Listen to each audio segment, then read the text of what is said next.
Good morning from Strasbourg and good afternoon for our Japanese panelists in Tokyo. My name is Emmanuel Droit and I'm professor for international history at Sciences Po Strasbourg. I'm very glad to welcome you for this webinar about the future of the relationships between Japan and the European Union in this time of pandemic. The idea is to share Japanese and European point of view about the reconfiguration of the international order. And I will now let the floor to our director, Jean-Philippe Heurtin, for a first address of welcome. Thank you, Emmanuel. Dear Consul General of Japan, dear panelists, dear colleagues and students of Sciences Po Strasbourg, ladies and gentlemen. As Director of Sciences Po Strasbourg, I'm very glad to welcome you today for this webinar dedicated to the future of the cooperation between Japan and the EU in COVID-19's time. This digital seminar represents, in a way, the continuation of the symposium organized last year at the Council of Europe in the time before COVID-19. Founded in 1945, Sciences Po Strasbourg is a highly selective and pluridisciplinary institution in the field of social sciences. As one of the key faculties of the University of Strasbourg, we have been a central institution developing competences and knowledge on European Union topics for decades. We play a key role in teaching and conducting research projects that deal with European Union issues. Europe has always been in the center of our interests and our research policy. Sciences Po Strasbourg is proud to host a Jean Monnet Center of Excellence, directed by Professor Sylvain Schirman, and two Jean Monnet chairs, conducted by Professor Hélène Michel and Professor Bert Wassenberg. This network brings together researchers, policymakers, civil servants, students, organized civil society, and the general public at large. Sciences Po Strasbourg does not only provide expertise about European matters. With our formation dedicated to international relations, we want to invite our students to think the world globally, and we want to look at the common challenges of the 21st century. One of these challenges will be to pave the way for a more sovereign EU. The pandemic acts like a mirror of our weakness, of our problem, but also of our solutions. We are the crossroads within the context of a growing Chinese-US competition on the one hand, the shock of the post-Brexit episode on the other side. This webinar is a good opportunity to share our problems with our Japanese partner that has also to deal with crucial issues that we share together. Despite geographical distance, Japan and the EU shows the same attachment to the liberal international order and values, such as human rights, democracy, rule of law, and freedom. These values are also the values of Sciences Po Strasbourg. That's why I'm very glad that our institute organized under the supervision of Professor Emmanuel Droit this webinar. I'm fully convinced that the best way to enhance the quality of the cooperation is to foster a close Japanese-European dialogue here in Strasbourg, here in the heart of Europe. Sciences Po Strasbourg is proud to be one of these places promoting international dialogue and mutual understandings. Let me wish you a very lively and fruitful webinar Thank you for your attention. Thank you, Jean-Philippe Hortin, for this first address of welcome in the name of Sciences Po Strasbourg. And without transition, I give the floor to Mr. Takeshi Akamatsu, Consul General of Japan and Permanent Observer of Japan at the Council of Europe. Mr. Ambassador, the floor is yours.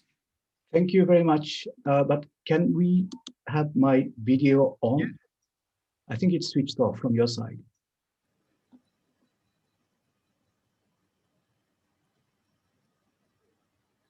Sorry, I just need 1 second to. Does not work. No, okay. So, Mr. Director, distinguished participants, ladies and gentlemen, good morning and good evening to my colleagues in Japan. It is my honor and privilege to have a few words at the very beginning of today's symposium. At the outset, I would like to extend my sincere gratitude to the Sciences Po Strasbourg and its director, Professor Jean-Philippe Hortin, as well as today's moderator, you, Professor Emmanuel Droit, for taking initiative in hosting this symposium. I would also like to extend my welcome to our distinguished guest speakers, specializing on areas on which Japan and EU share common interests, and my heartfelt welcome to the audience participating online. This symposium today is a second opportunity in Strasbourg to discuss and elaborate on our future collaboration between Japan and EU. The first edition, which was organized last year, yielded a tangible success with specialists from both sides of the globe exchanging views and deepening mutual understanding between Europe and Japan. However, the world surrounding us, both in Europe and Japan, has seen a metamorphosing change with the arrival of COVID pandemic that bore huge impact on various aspects of our lives.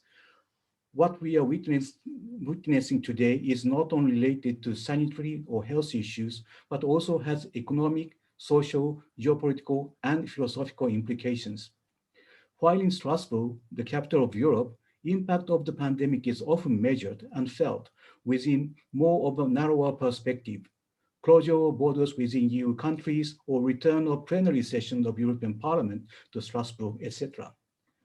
And even in the Council of Europe, with 47 member states consisting larger Europe, including inter alia Russia and Turkey, discussions seldom, if ever, go beyond internal European concerns, be it conflict between and among its member states or even EU's accession to the European Convention on Human Rights. But from a more global perspective, we observe today drastic changes. One is, of course, the general effect of COVID on international relations. For example, shortage of sanitary masks at the beginning of pandemic demonstrated the need to recalibrate global supply chain management in many countries, including France and Japan. There are even further arguments to review economic globalization itself, and it appears that the production and distribution of vaccines may be going through the same track. While both Europe and Japan are still struggling to survive from the huge economic impact of the COVID, one country is already recording a strong economic recovery, China. And the other global effect is provoked by the regional assertiveness of this country, posing the challenge against fundamental principles of free and democratic world order by distorted market practices and global political involvement. With tensions culminating between the two largest economies in the world, spread of the sinister impact of such regional assertiveness is translating into a blow to the international liberal order. For example, the recent challenges raised in the Indo-Pacific region have fueled and kindled a sense of insecurities in many neighboring countries around the East and South China Sea and beyond, and European countries are no exception. While EU's focus on its external politics still remains Russia, it ought to look beyond. Japan and the European Union's response to such international challenges offer a unique window into the complex interplay and links among economic, political, security dynamics of Indo-Pacific region with important implications for both Asian and European actors. And it is in the face of these challenges that the Japanese Minister of Foreign Affairs, Mr. Toshimitsu Motegi, spoke at the EU Foreign Affairs Council last month, raising awareness of Japanese and East Asian contemporary security, political, and economic dynamics through explaining our cooperation concept in global and regional contexts, such as FOIP, a concept of free and open Indo-Pacific, while exploring the avenues for cooperation between Japan and the EU. In this context, it is encouraging to note that UK, an ex-EU member, is expressing its intention to become part of CPTPP, and along with France and Germany, is also demonstrating its intention of showing physical presence in this region, in solidarity with other concerned nations and under new Global Britain. The recent EU-Japan Strategic and Economic Partnership Agreements, EU-Japan SPA and EPA, have stepped up the potential grounds for more fruitful cooperation in defense of the global commons. As through these agreements, we have committed ourselves to enhancing long-lasting cooperation as strategic partners based on shared common values such as freedom, democracy, human rights, and rule of law. This partnership would be only natural and important considering our shared values and our common stakes in an international liberal order premised on multilateralism and on open world economy. Therefore, I'm very much pleased to observe that Sciences Po Strasbourg has once again taken initiative to host the second symposium, even in the new online style. While we indeed long for retrieving our normal life, advantage of this digital technology keeps us connected and rather improves the efficiency of our interactions, as being connected with each other has become more important during this queer time of splendid isolation that is imposed by the virus. Ladies and gentlemen, I'd like to conclude by thanking two Japanese specialists participating online from Tokyo, Professor Yuichi Osoya and Professor Akiko Fukushima. And my special thanks goes to two distinguished European panelists, Mrs. Christelle Chaldemose, a member of the European Parliament and chair of the Delegation of Japan Relations, and Dr. Stephanie Benalia of the Center of European Policy Studies in Brussels. I wish every success in your deliberations and look forward to this symposium providing a sound basis for all the audience online with better understanding and closer partnership between Japan and Europe. Thank you very much. Thank you, Mr. Consul General of Japan. Let me now introduce with a few words the topic and the issues, the main issues of our webinar. It has been about a year now, already a year, since the early coronavirus alarms were raised. And we are still in the middle of this pandemic. And despite this current uncertainty and the difficulties to deal with this global crisis, it was very important for Sciences Po Strasbourg to break the geographical distance and to use this digital tool in order to connect Japanese and European experts dealing with these issues. And sharing Japan and the European Union as geopolitical powers, sharing the same values, sharing the same principle, should now draft a blueprint for the post-pandemic world order. But before dealing with these issues, before dealing with issues with our panelists, it can be useful to cast a gloomy light on the ongoing effects of the COVID-19 on our current geopolitical environment. The end of the Cold War and the collapse of the Soviet Union unleashed several new dynamics or accelerated some emerging tendencies of the early 70s. And now, 30 years later, this post-bipolar world order, which is still based on an American-led and liberal multilateral pillars, is unraveling rapidly in front of our eyes. The arrival of the COVID-19 pandemics seems to push the world further in a period of dramatic geopolitical and economical changes.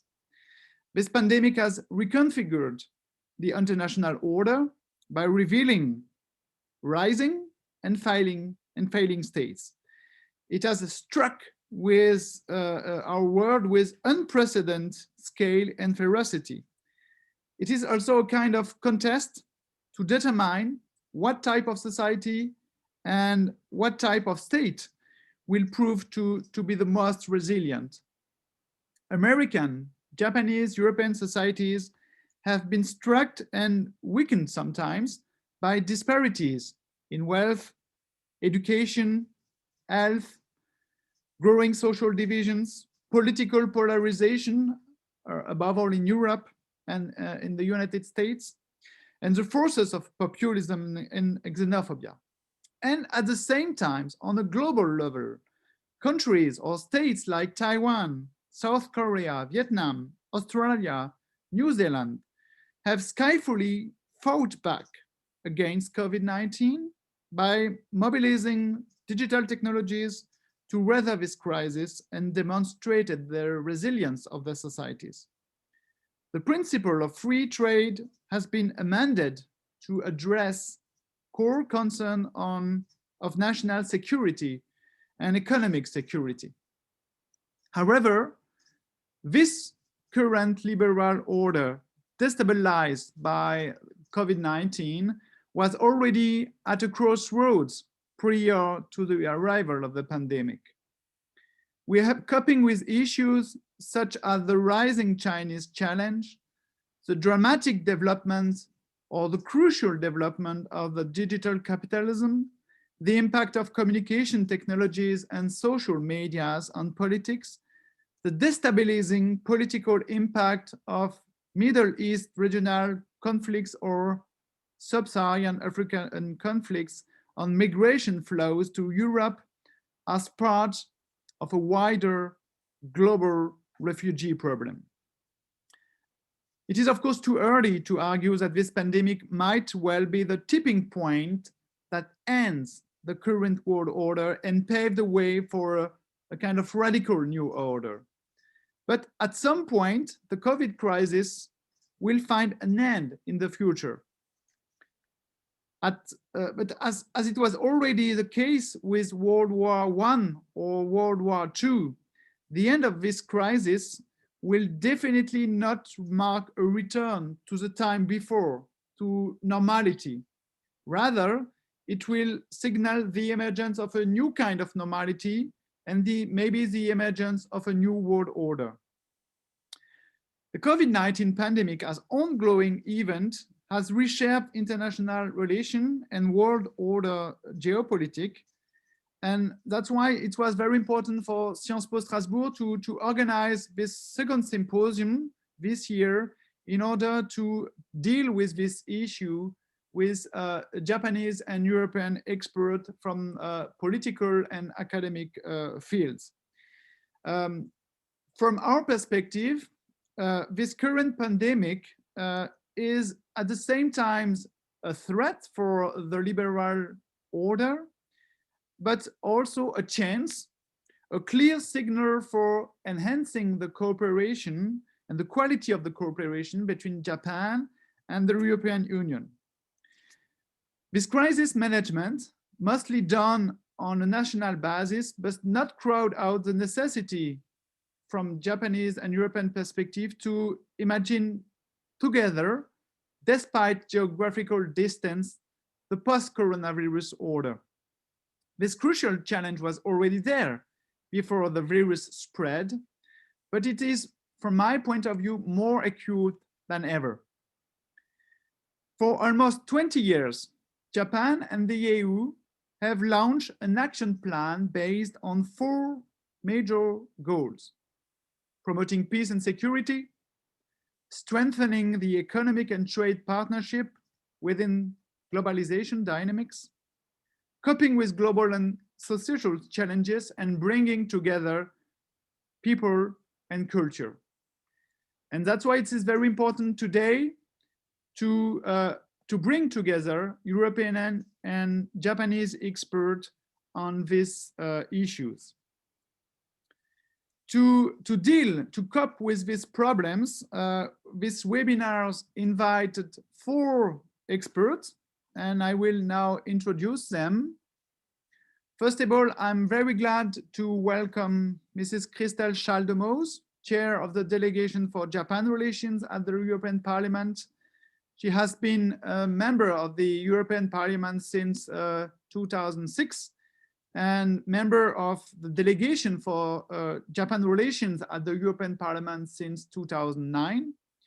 She has been involved in committees and issues in the field of consumer, cultural, and educational policy, and she is member of the Social Democrats part of the party of the European Socialists. The second European expert among our panelists is Stephanie Benalia, associate researcher at the Center for European Policy Studies in Brussels. She is an expert on public diplomacy and on EU foreign and security policy, with a specialization on EU-India relations. And between 2014 and 2017, she was in New Delhi and working on EU-India defense cooperation.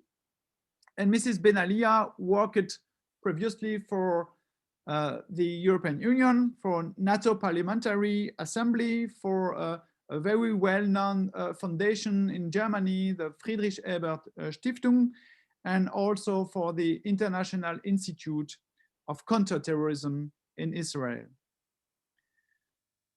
On the Japanese side, I'm very glad, and it is an honor to welcome today Professor Akiko Fukushima from the Tokyo Foundation. After a PhD in international public policy by Osaka University, Professor Fukushima became the director of policy studies and senior fellow at the National Institute for Research Advancement and a senior fellow at the Japan Foundation before assuming her current position as senior fellow at the Tokyo Foundation.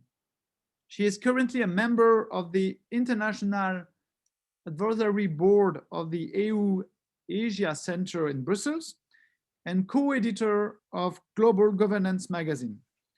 And she was a member of Prime Minister Abe's advisory panel on national security and defense capabilities.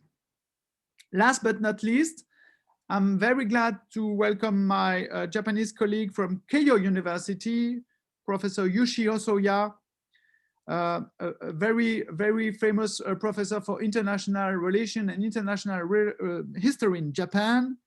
His research interests include international history, British diplomatic history, and Japanese foreign and security policy.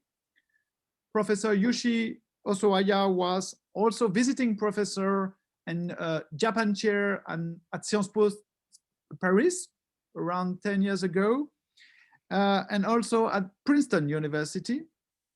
And among different functions, he is also adjunct fellow at the Japanese Institute of International Affairs, and he was, like Professor Fukushima, member of the advisory board at Japan's National Security Council between 2014 and 2016. So we have, with this 4 experts, now the opportunity to have a very exciting dialogue about the future of the relationships between Japan and the EU in this uncertain current security environment.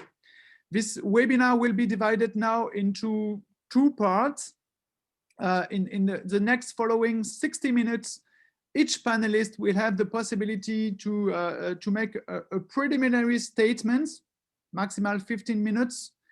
After this first preliminary statements, we will switch to a roundtable, a dialogue, and we will share Japanese and European perspective on topics like the reconfiguration of the multilateral order at the level, the global level, but also at the level of the Indo-Pacific region. And we will also deal with our panelists with this Chinese issue in different fields like the 5G or the state capitalism of surveillance, and this Chinese alternative to liberal multilateral system.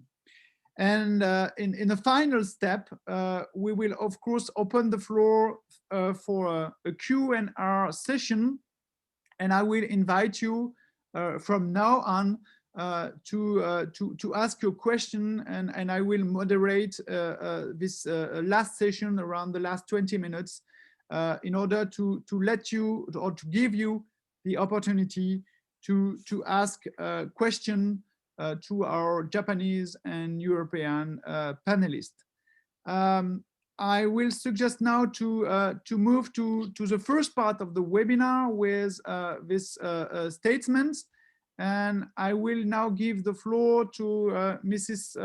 Schaldemose for a first statement and for a first European perspective on our topic. Mrs. Schaldemose, the floor is yours. Thank you very much. I'm trying to open up my camera. You might make it possible for me so people can see me. Yeah, I have a Mr.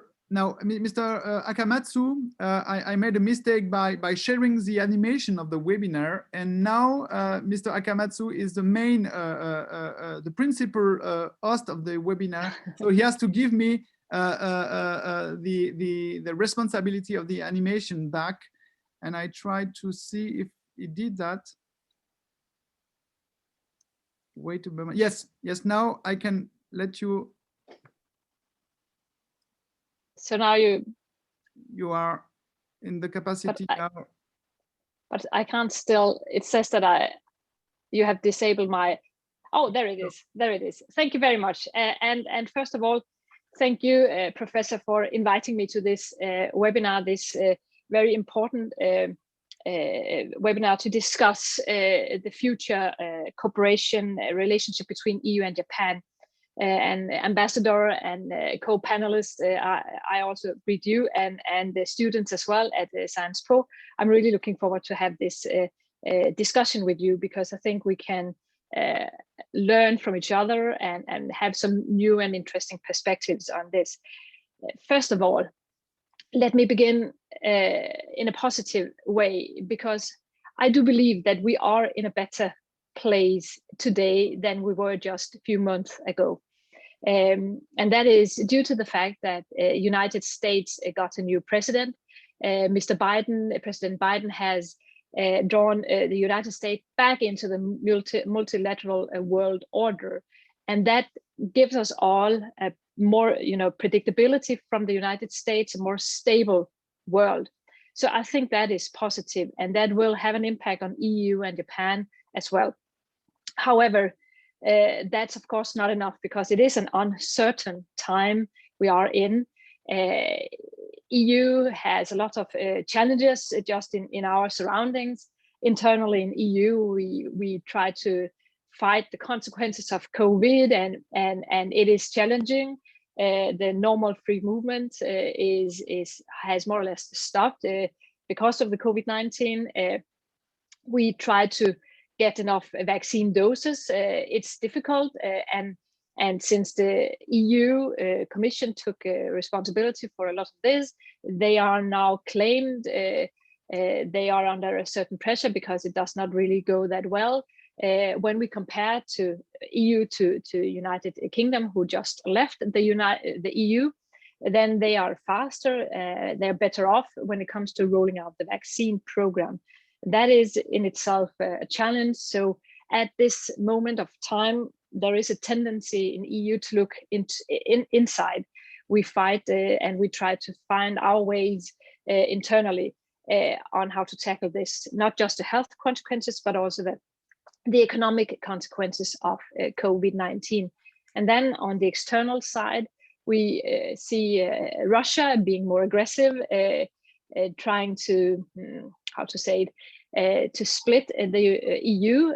They do that because I suppose they think that will weaken EU and therefore give them a better place. They do it in many ways. They don't accept in a good manner our foreign minister. He's not foreign minister, but the high representative, Mr. Borrell, who just recently visited Moscow. It was not a good visit. The relationship between EU and Russia became worse, but at the same time, there is also this discussion around vaccines, where Russia has this Sputnik 5, and some of the EU member states have decided to buy that, and that will also be seen as a way to try to split the EU member states amongst each other. So in many ways, Russia acts not very kind toward EU, and EU doesn't act kindly on Russia as well. We pose sanctions on Russia, or at least we have a discussion around that on, for instance, in the aftermath of the Navalny, who traveled back to Moscow after he has been poisoned. So there are many issues here around EU, Russia, that is not good. And then, of course, we have also the discussion around how to tackle China. China is becoming bigger, not bigger geographically, but bigger in terms of power. We have a relationship with China. In many ways, we trade a lot with China, and we just made, or the Commission just entered into an investment agreement with China. It has to be looked through and monitored by the European Parliament, so we have to accept it sooner or later. But it's on the table at least. So in one way, we try to work closer and closer with China.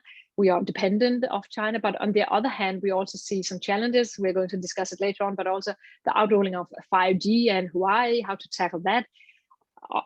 Do they survey us or don't? And is it better to cooperate with China, or is it better not to? And also the COVID-19 situation gave a reason for certain questions. How about our supply chain? Can we count on China when it matters? We saw it when it came to the medical devices, protective masks and ventilators and things like that. We saw that we couldn't count on what we had expected to come out from China. So in many ways, also the relationship towards China is challenged, mainly due to the way China is acting. But on the other hand, just to have a positive note on it as well, EU was positively surprised by the fact that China entered the Paris Agreement in 2015, promised to do a lot of things in the area of climate changes, which is important for EU, of course, for the world, but also for EU. So it is a kind of a many-sided, many-faceted relationship we have with China. And that's the situation. A little bit more stability due to United States new president, but unstable relationship towards especially Russia, and uncertainty about what will the future bring when it comes to China. In this environment, we have a very good and a very close and a very financial sound relationship also to Japan. And I think, seen from my position as an acting chair of the delegation with relationship to Japan in the European Parliament, that I find it important that we keep on developing the relationship. We have a good basis in the EPA and the SPA, but I think that we need to go even further, maybe not in terms of legal agreements, but by using these two agreements. I think that we need to do more. Because together we have the same shared value about how to rule the world, how to speak. We are in favor of a multilateral world order. We share values like human rights and things like that. And we even share ideas about the need to make a digital and greening transition of our countries and communities. And therefore, I think we have a lot of things to do together. But I think that we need to act more and faster and stronger together. We need to have an even closer relationship. So it's not just enough to have a deal, the papers signed. We need also to act. And we can see before the COVID-19, we saw the trade between EU and Japan increased due to the EPA, which I found very, very good and very important. But I also think that we need to step that up. First and foremost, more trade, but also building on the already existing communities when it comes to, for instance, the digital transition. I think that in the area of AI and digitalization, I think we can do even more than we're doing today. I think that we could learn from the way each other's societies are tackling, for instance, the aging society, health questions and things like that. And I even think that what we need and what we lack today is, and I'm not just speaking about the COVID-19, but the people-to-people meetings. I think that we need to do a lot of things in order to make sure that we create connections between the citizens of the European Union and the citizens of Japan. Because by building on these relationships, I think that we will grow an even stronger relationship. And I think that is I think that's important to build that up as well. We saw that in the European Union, that creating the meeting between people to people in the European Union built even stronger ties between us. And I know that it is more difficult, EU, Japan, due to the distance. But on the other hand, I think that we should have that as an aim to try to build up that.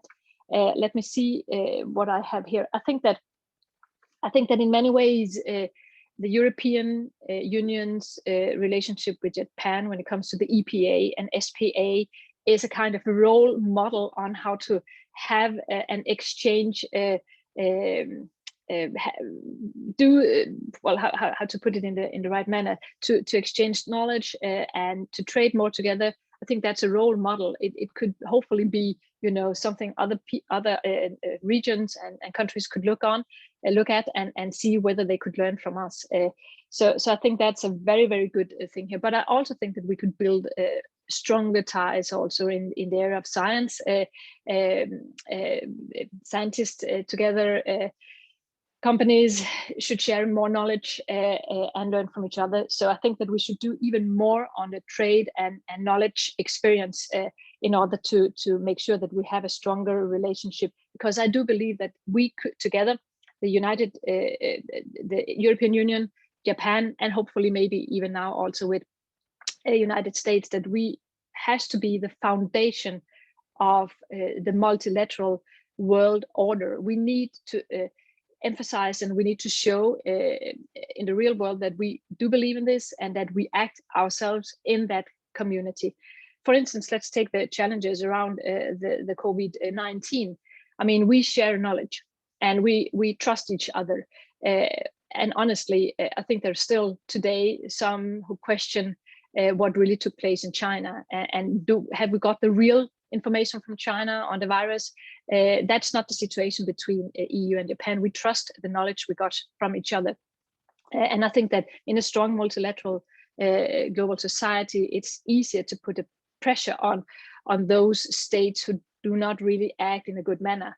So I will not speak longer now because I think it's more important to have an exchange of view with each other. But I think that we could and we can work more together, Japan and EU. We are a role model in our work, in our way to working together.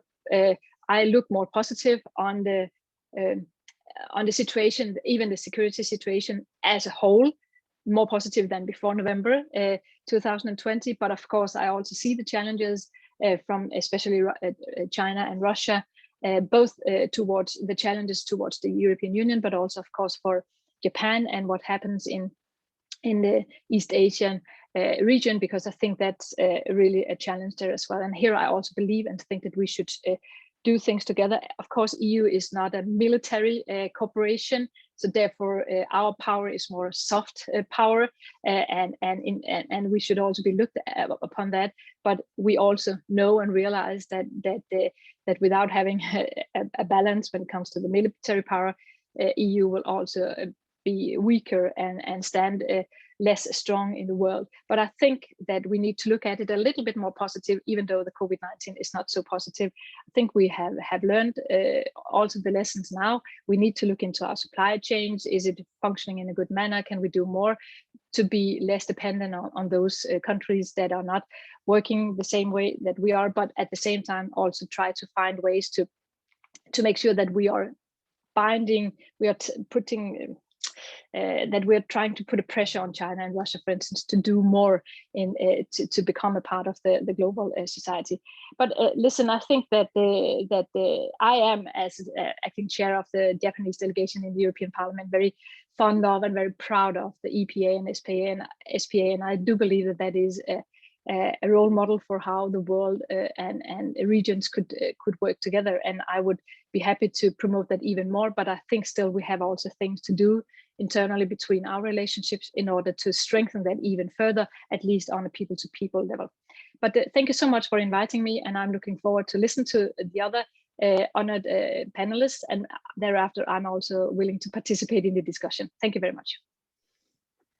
Thank you very much, Mrs. Schaldemose, for this first statement and for this well-balanced and realistic analysis. On the one side, you pinpoint the necessity to see the positive dimension of this political change in the United States, with the fact that the arrival of Joe Biden will probably bring more predictability, more stability to the multilateral order, maybe a kind of back to normality, back to the time before Donald Trump and before COVID-19.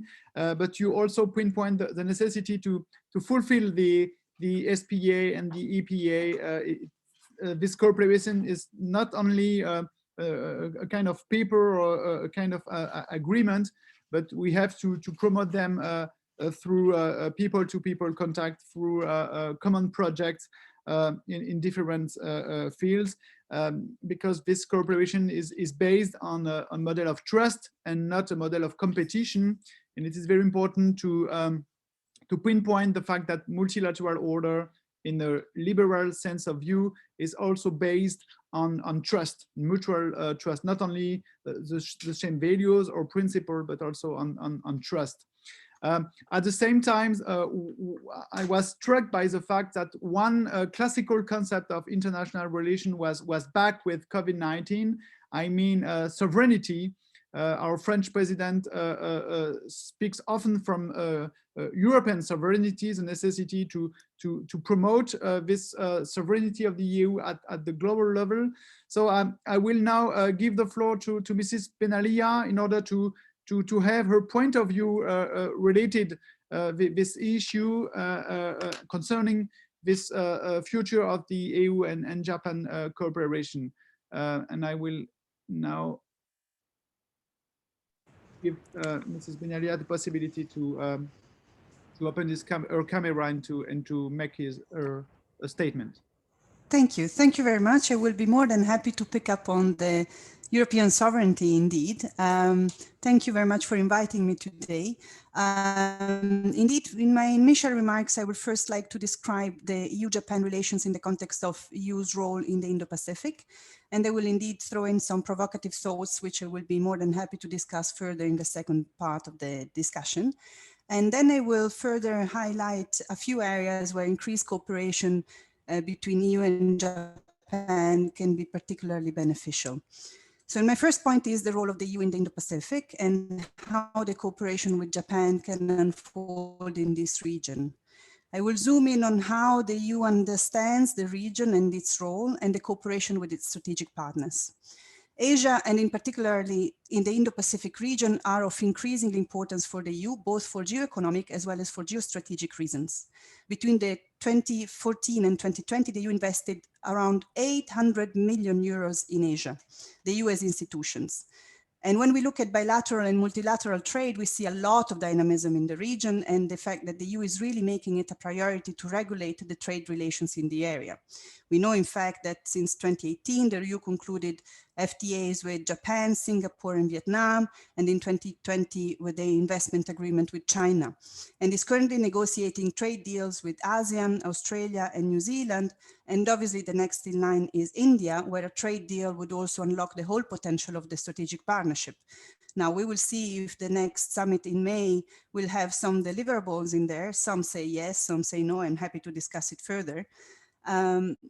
But the Indo-Pacific is undoubtedly economically important for the EU, and its companies are expanding into these markets, particularly after the COVID-19, because this showed the need for the diversification of the global supply chain away from China, which gives an opportunity to increase investments in other Indo-Pacific economies.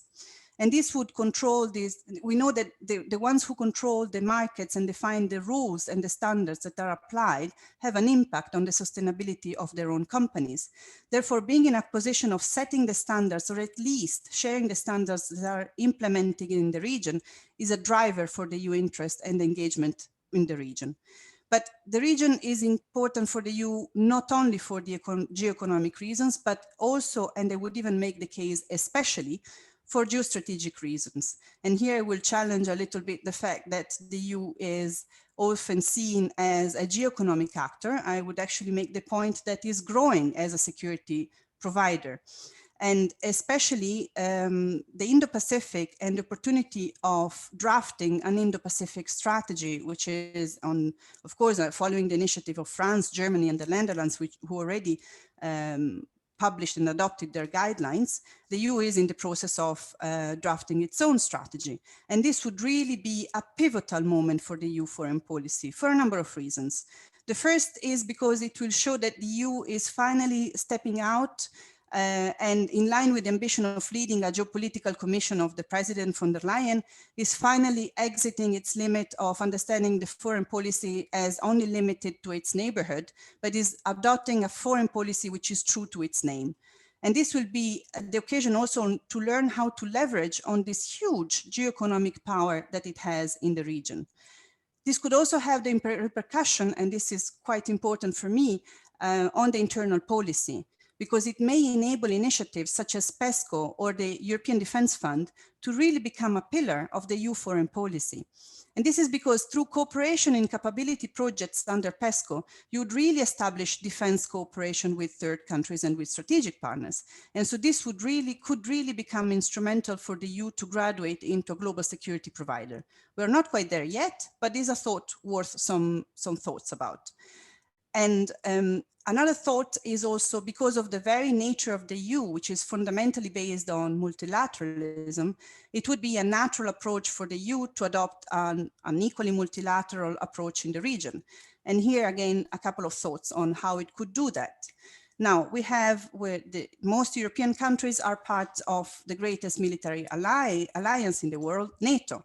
Of course, an ally is different from a partner, but NATO could well resolve to use its partnership in a more flexible and strategic manner, ending up playing an enhanced role in the region. This is something that NATO is already putting some thought about, and why not? It could be worth exploring some avenues of cooperation there. Another opportunity for me is the Quad. Because of the fluid nature of this dialogue, which is still very much in the making and in its own definition, there is another opportunity for the EU in the maritime domain to have an engagement in a multilateral setting. And here we go exactly in the cooperation on the maritime field, which is something that the EU is carrying out, especially with India, as we see that the cooperation, the maritime security cooperation with India is established and is growing. And also in increased relations with ASEAN, which brings me to another point and another aspect, which is the role of the EU in the region and its cooperation with strategic partners. Indeed, as much as there is an Asian pivot in the EU, we can very well say that there is a European pivot in Asia. And we see that in a number of things. On the 1st of December last year, the EU elevated its partnership with ASEAN to a strategic partnership. And shortly after, the HRVP was hosted at the ASEAN Defense Ministerial meeting. In the same month, the maritime security dialogue with India was also upgraded. So I would like to say that, and here I would like to say a word about the strategic partnership with India, which is particularly worth of notice, if anything, because it embeds a great political potential which is still to unfold. And in India in particular, there has been a shift, another fundamental aspect here. There's been a great shift of preference from the bilateral relations with the EU member states to the centrality of the EU and of Brussels. And if I may use the words of Dr. Jaishankar, the Minister of External Affairs, who was hosted in a strategic conversation with CEPS a couple of months back, he said that India would like to see a strategic EU with its own strategy in the Indo-Pacific. So there is a call here from India, at least, but coherently with other partners as well, for an enhanced role of the EU in the region for burden sharing purposes and a number of other reasons, which we will touch upon later on. And of course, Japan falls coherently into this context. Of course, the special partnership agreement signed in 2028 is growing and is allowing the cooperation to flourish even more. As the Ambassador Akamatsu reminded during the opening remarks, for the first time, the Japanese Minister of Foreign Affairs, Mr. Motegi, was participating to the European Foreign Affairs Council in Japan in January. And so we see growing cooperation with these two natural partners. And I would also say and make a little mention here for, as we are graciously hosted by Sciences Po Strasbourg, France is obviously a very active country, European country in the region. And we see, for example, that it's established a already trilateral forum with India and Japan on the Indo-Pacific, where, of course, the fact that the EU does not have yet a strategy did not allow France to behave and to speak and to bring in the European perspective, and which, of course, would change in case the EU, when the EU will adopt its strategic partnership. So now we can move to the second part on where the EU and Japan can specifically cooperate in the Indo-Pacific. And here I would, of course, start from the assumption that strong and constructive cooperation in international forum to achieve common goals is the ultimate objective. And in this context, the EU could play a coordinating role with its partner to preserve the rules-based order and the international liberal order. And this is particularly important in relations with China, obviously. We will talk more about this, but my main point is that the EU and Japan should adopt a cooperative engagement with China and with the US, I would make the case as well, rather than with a competitive engagement.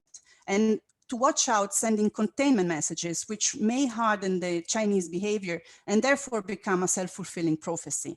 So it's quite especially important to avoid alienating China, because that might lead to increased frictions. And given the great interdependence in our economies and strategic interdependence as well, the potential damage would really be great.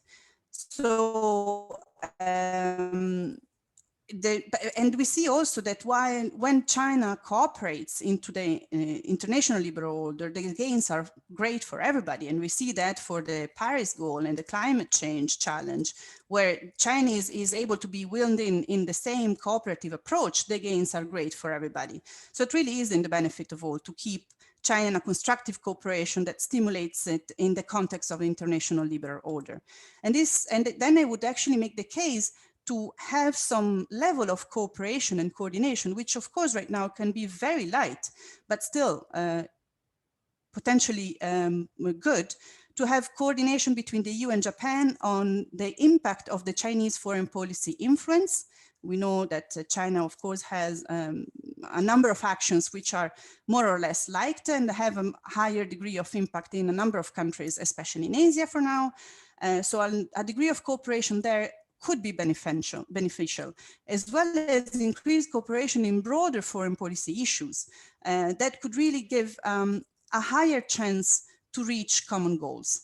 And this is true also for relations with the US, because an increased cooperation could actually avoid excessive behavior of the US in the region and mitigate the potential destructive decline of the US, which is a factor which, we have a new administration, we have a lot of different statements, but we still have to see what will be the US action in the region and as a global power.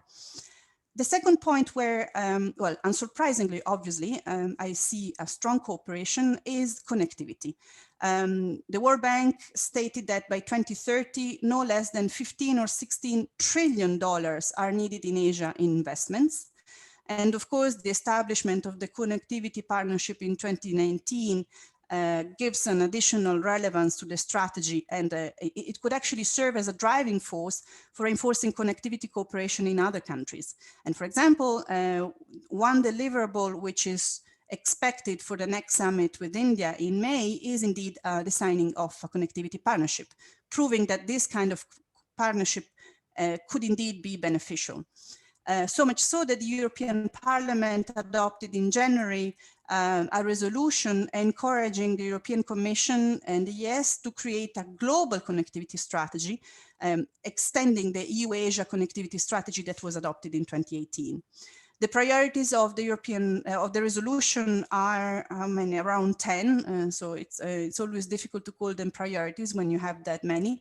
But of course, these are the important issues that the world is faced today: green transition, transport, digital transformation, people to people, which has been rightly so underlined previously, trade, and health and security.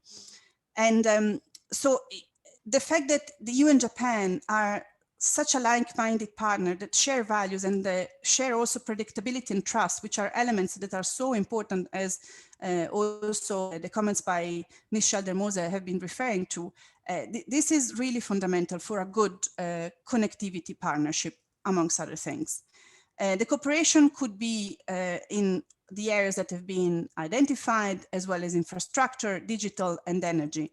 But for me, it's important that cooperation translates into joint initiative that can prove that the strategic partnership is also capable of making an impact.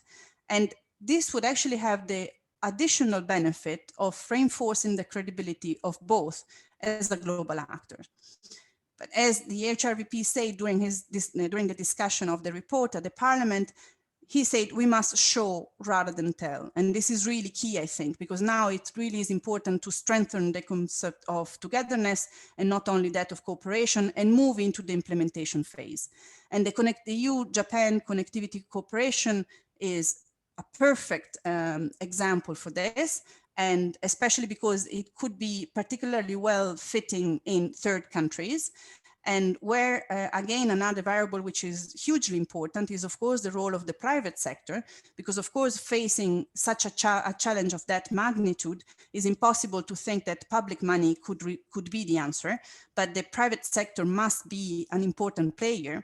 And the fact that, starting from the fact that 70% of European companies are in Japan for joint projects, that already gives an advantage for the cooperation. So with this, I come to my conclusion, and I want to leave you with two messages. One, the importance of establishing a cooperative engagement and not a competitive engagement with China or with the US, again, and striving to avoid the alienation of China, which may lead into increased frictions and confrontational behavior, but keeping a constructive cooperation, stimulating the cooperation in the context of the international liberal order. And the second is the fact that the Indo-Pacific strategy would really give an enhanced role for the EU, which would graduate as a global security actor, also as security provider. And with this, I would like to conclude by thanking Professor Droit and Sciences Po Strasbourg for inviting me, for sharing my thoughts, and I thank you all for your attention. Thank you very much, Mrs. Benalia, for your rich contribution, because you pinpoint some argument on the table, and I'm sure that this variables that you mentioned will be at the heart of our roundtable after the preliminary statements of our Japanese colleagues, because it was a kind of plea for cooperative engagement, commitment with global powers, China and the United States, a constructive cooperation. I mean, a kind of plea for the reinforcement and reconfiguration of the multilateral order with a you pave the way for more inclusion, or it's a plea for more inclusion. And of course, beyond the bilateral relation between Japan and the EU, it was very important to pinpoint the necessity to think this relationship within the framework of the Indo-Pacific region.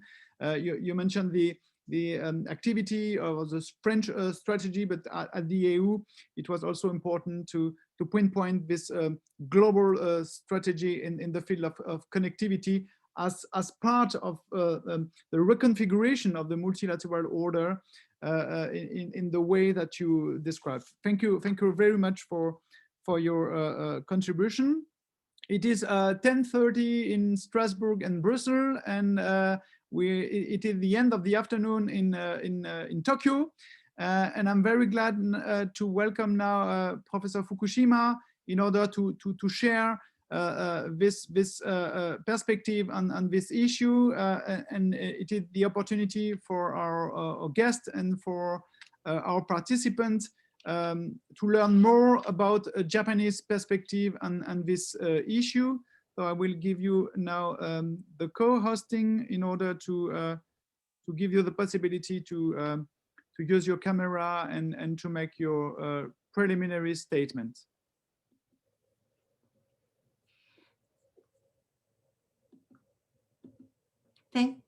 Thank you.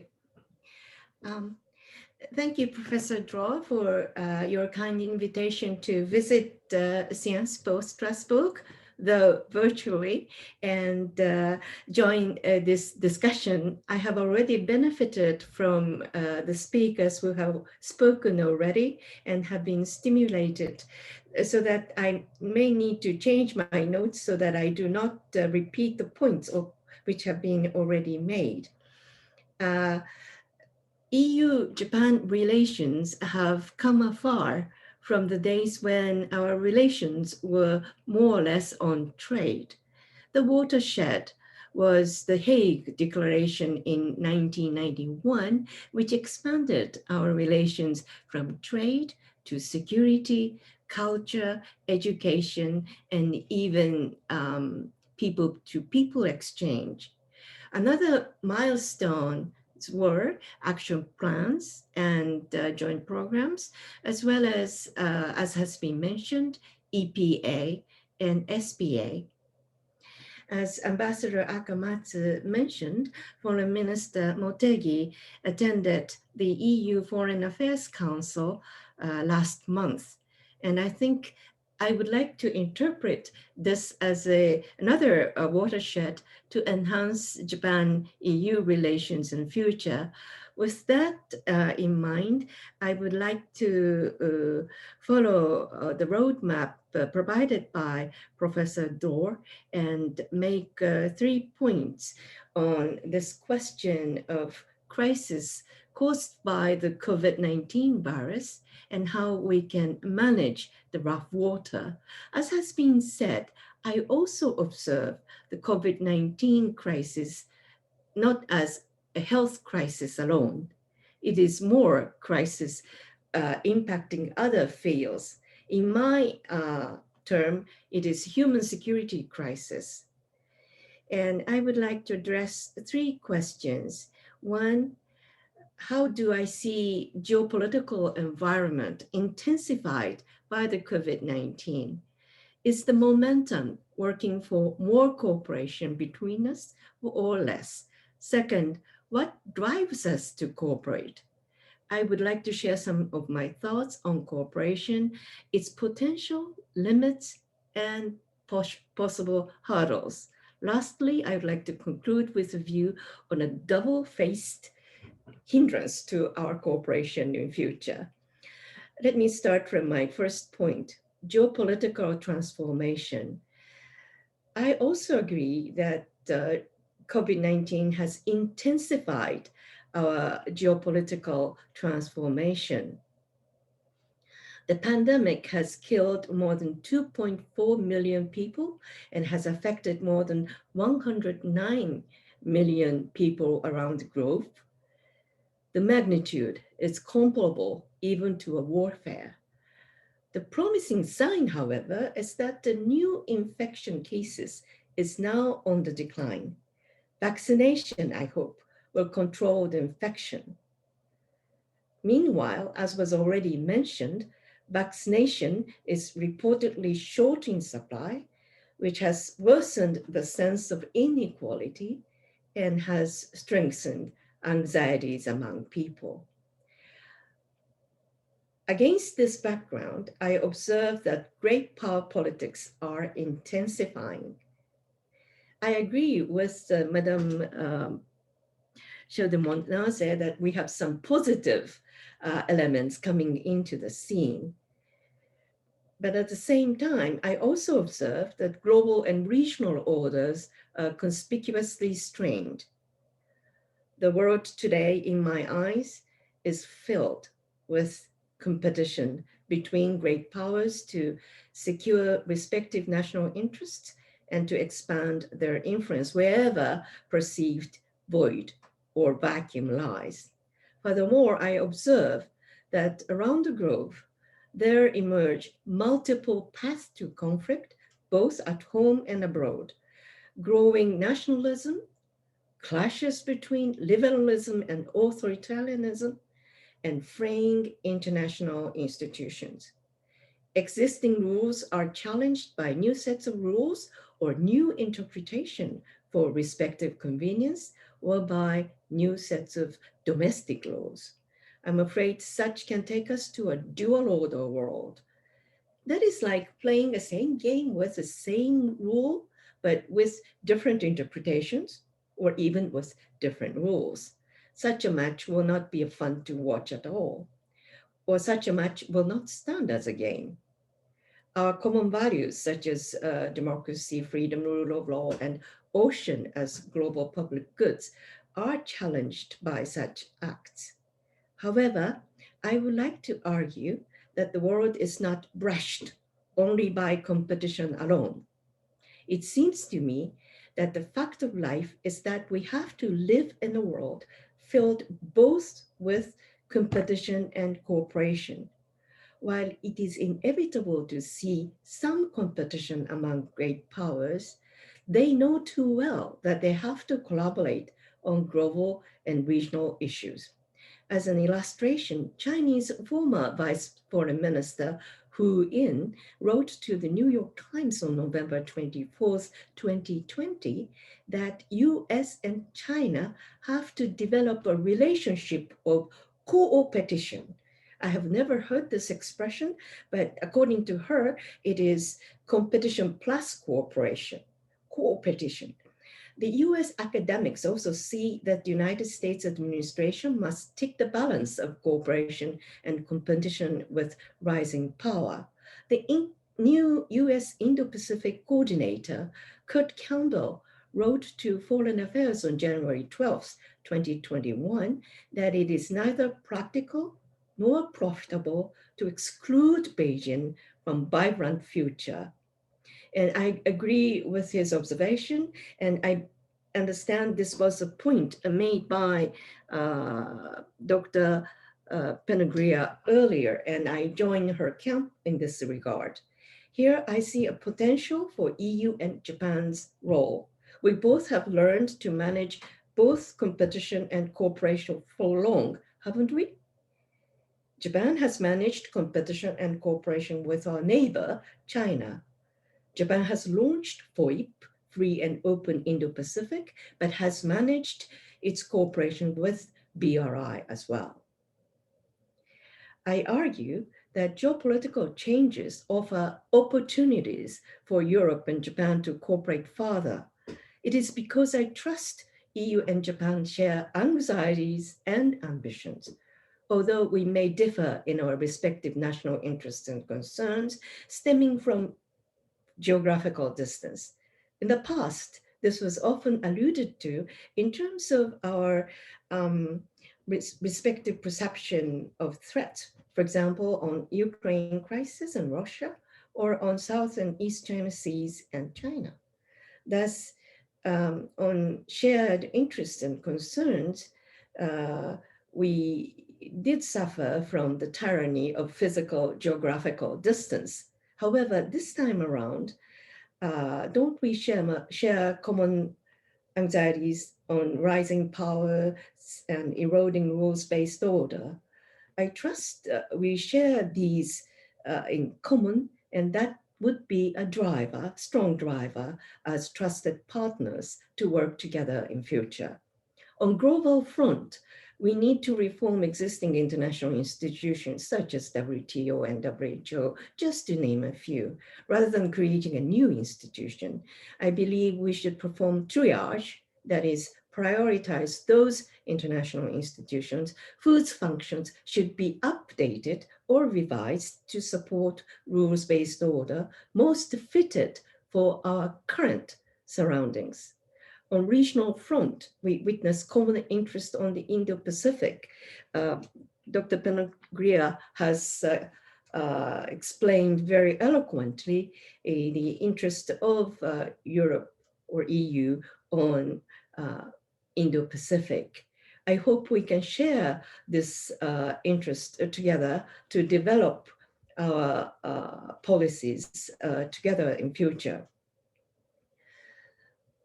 Well, Japan's FOIP has been echoed by countries in the region as well as beyond. Why so? I would like to give 3 factors as I observe drivers for our cooperation on Indo-Pacific. First of all, the Indo-Pacific is now perceived as the epicenter for peace, security, and prosperity. When I read documents published by countries who have announced their Indo-Pacific policies, they all mentioned economic growth center in Indo-Pacific. As Dr. Benalia has mentioned in depth, I will not repeat her points, but I simply agree. And that is the reason why we all would like to engage. Secondly, we share anxieties over fraying rules-based order.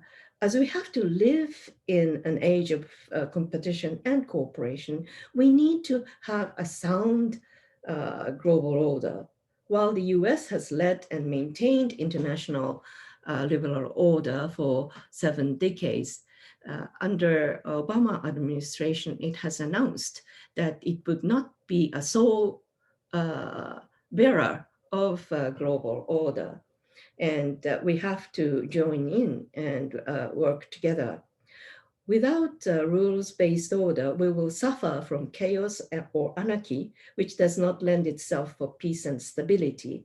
Thus, I regard our common anxieties and ambitions as a driver for EU-Japan cooperation. And I would like to add that we have trust between us.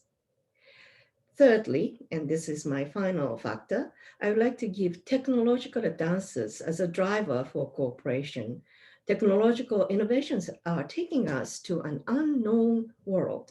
I have never dreamt of a day to have a robot vacuum cleaner in my house or drones flying over my house to deliver pizza. I thought those are for science fiction movies. Technological advances are changing mode of warfare beyond my imagination or even beyond film producers. Here, EU and Japan should be at the edge, up in front in making rules and norms for a wide variety of technological innovations.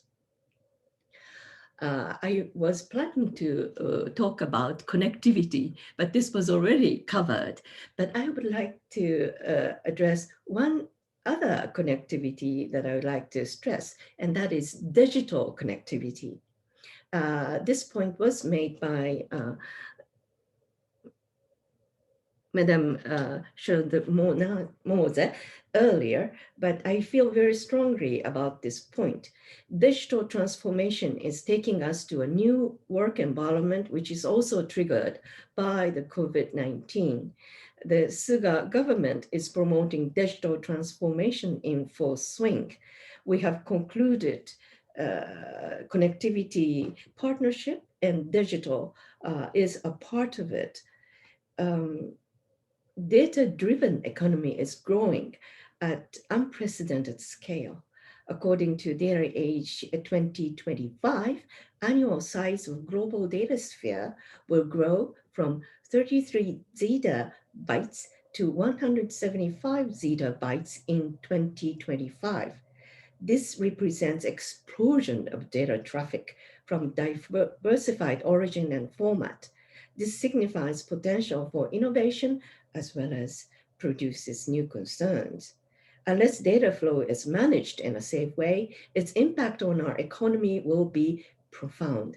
Challenges for data governance are how to promote open, free, and secure digital transformation, how we reconcile regulatory differences among nations, and how we fill the gap between incumbent regulations and new innovations. In June 2019, Japan hosted Osaka G20 and adopted Leaders' Declaration on Data Free Flow with Trust. EU, the US, China, and 21 states formally signed the Osaka Declaration on Digital Economy. I would like to see this go further as we have selected the new leader of WTO. I trust EU and Japan can join hands together in promoting the reform, including conflict resolution mechanisms, but also WTO e-commerce negotiations. Digital connectivity also includes telecommunications infrastructure and business. Underwater cables are my concern. China has been very active in supporting telecommunications infrastructures along its BRI, and I think we should have clear, transparent standards in providing such assistance as well.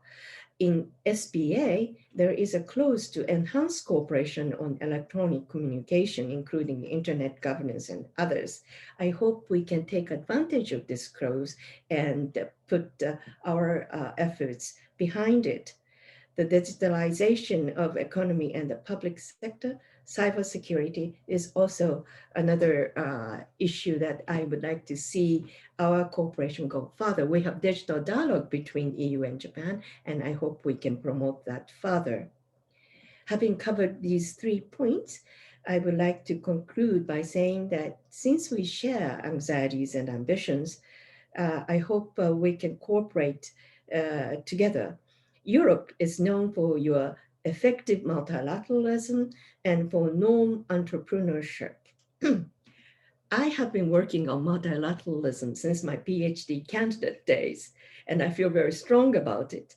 So I, as an academic, hope for further proactive Japan-EU cooperation in updating norms and rules for order-based society.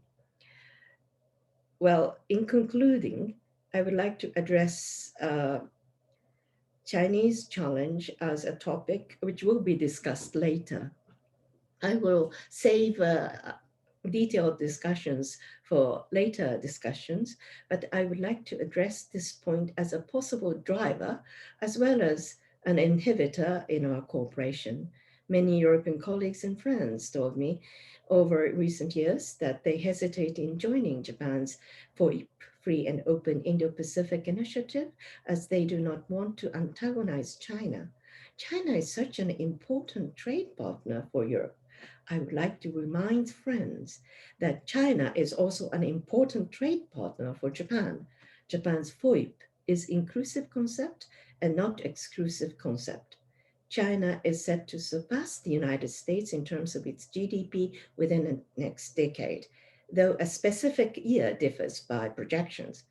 With that rising power, I feel like a Jack in the story Jack and Beanstalk to watch they grow. And we must forge a good relations, and that is exactly what Japan has done. Meanwhile, its current assertive activities based on the domestic laws in South and East China Seas, particularly after the COVID-19, is my concern. On the impact of their domestic laws, I hope we can act together to respect international law and norms. I agree with Madame Shodo-Momos that EU and Japan can cooperate further for future.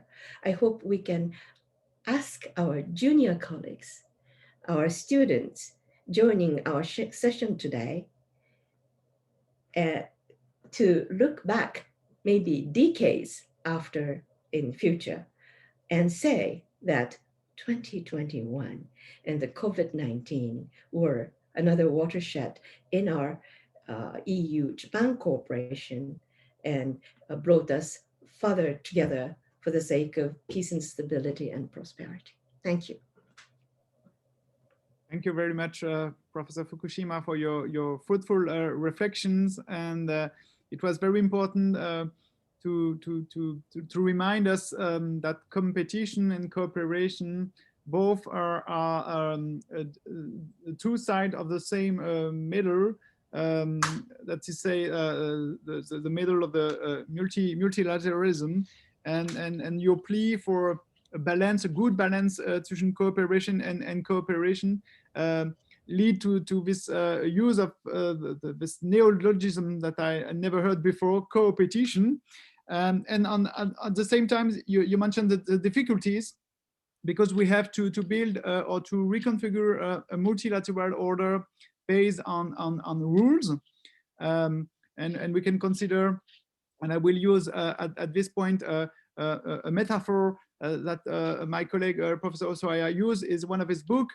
The Indo-Pacific region should work as a Grecian Sea based on freedom and security in the field of maritime circulation. And at the same time, we need to actualize the multilateral institution created after World War II. I think about, you mentioned the WTO, but also the World Health Organization. We show the limit of the institution during the coronavirus crisis. And we have a very good basis for our roundtable. Without transition, I give now the floor to Professor Osoya for the last preliminary statement, and I'm very glad to welcome him, and looking forward to hearing his statement. Well, thank you very much, Emmanuel, for your very kind introduction. And also, I like to echo what has been said about my thanks to organizer of this event, as well as to Ambassador Akamatsu for making this webinar possible. I think the timing is really, really great, because it's really nice time for us, I mean the Europeans and Japanese, to talk about the possible areas of cooperation and try to expand the possible areas of cooperation. So I think that the timing is really good. At the same time, I really I feel that I miss opportunity to visit one of the most beautiful city in Europe, at the heart of Europe, Strasbourg. Nearly a decade ago, when I was visiting professor at the Sciences Po Paris, I went to Strasbourg and also a nearby small village called Mal, together with my family, because I am a big fan of Miyazaki Hayao's film. And I think that many of you know that fact that Miyazaki stayed in both Strasbourg and Colmar for several months to try to create Howl's Moving Castle. I really like the film, Howl's Moving Castle. So I always remind of the image of that film, Howl's Moving Castle, when I hear the name of Strasbourg and Colmar. So next time I will try to find a way to visit Strasbourg again. But this time, I'm also glad to see you in this kind of webinar. And I always feel that my position and arguments are exactly same as what Professor Fukushima said. So I have a feeling that we don't have two panelists from Japan, just one panelist, Professor Fukushima, because my position is exactly same as what Professor Fukushima already mentioned. So I try to move my focus slightly to a different direction. And I also like to use my PowerPoint slide to clarify my argument. So let me share my slide with you all. And I think that you can now see my slide. And well, yes, this is a first slide. The decline of the liberal international order. I'm wondering what is the most important element of the change or the shifts under the current COVID-19 crisis. And I think that the acceleration of the decline of the liberal international order would be one of the most important elements which we have to think about when we think about the cooperation between GU and Japan. Because China has been repeatedly criticized liberal democracy regime. Chinese government said that liberal democracy regime is quite weak in responding to the challenge which COVID-19 actually brings. But on the other hand, according to the other statistics or other researches, like the report published by Lowy Institute of Australia, it said that there are no clear differences between liberal democracy regime and authoritarian regime. So I don't think that authoritarian regime actually has an advantage in responding to the COVID-19. But on the other hand, both United States and European countries have suffered hugely from the current COVID-19 crisis. We are in Japan and we are in Asia, and the spread of the coronavirus actually is much less powerful in Asian countries like Taiwan or Singapore, Korea as well, and Japan to some extent. These countries and areas have been much less affected by the coronavirus. That's why Japanese government decided to start business transactions with these surrounding countries, Asian countries first, because it is now very difficult still to move from Japan to European countries or to the United States. So that's why I think that together with the signing of the RCEP, I mean the free trade area within East Asia, together with the signing of the RCEP, I think that intra-Asian trade would be stronger and deeper. So at the same time, under the current situation, I think also that the Asian economy will become much stronger than before. Particularly, it is quite probable that China would enhance its economic relationship with surrounding countries, like particularly ASEAN. Now, ASEAN is the largest trading partner to China. Until recently, EU was the largest trading partner, but ASEAN, the presence of ASEAN is now much more important for China than the presence of the EU or the United States.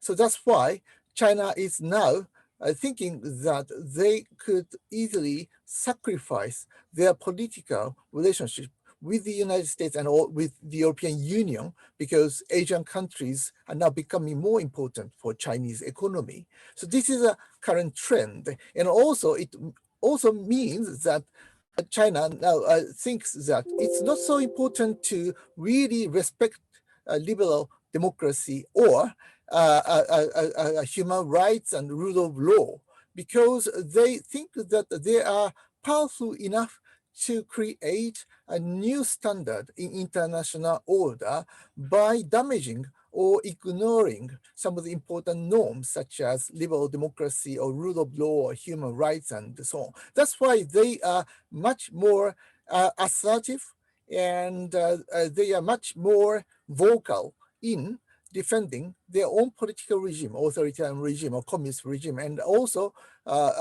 sacrificing some of the important norms such as that.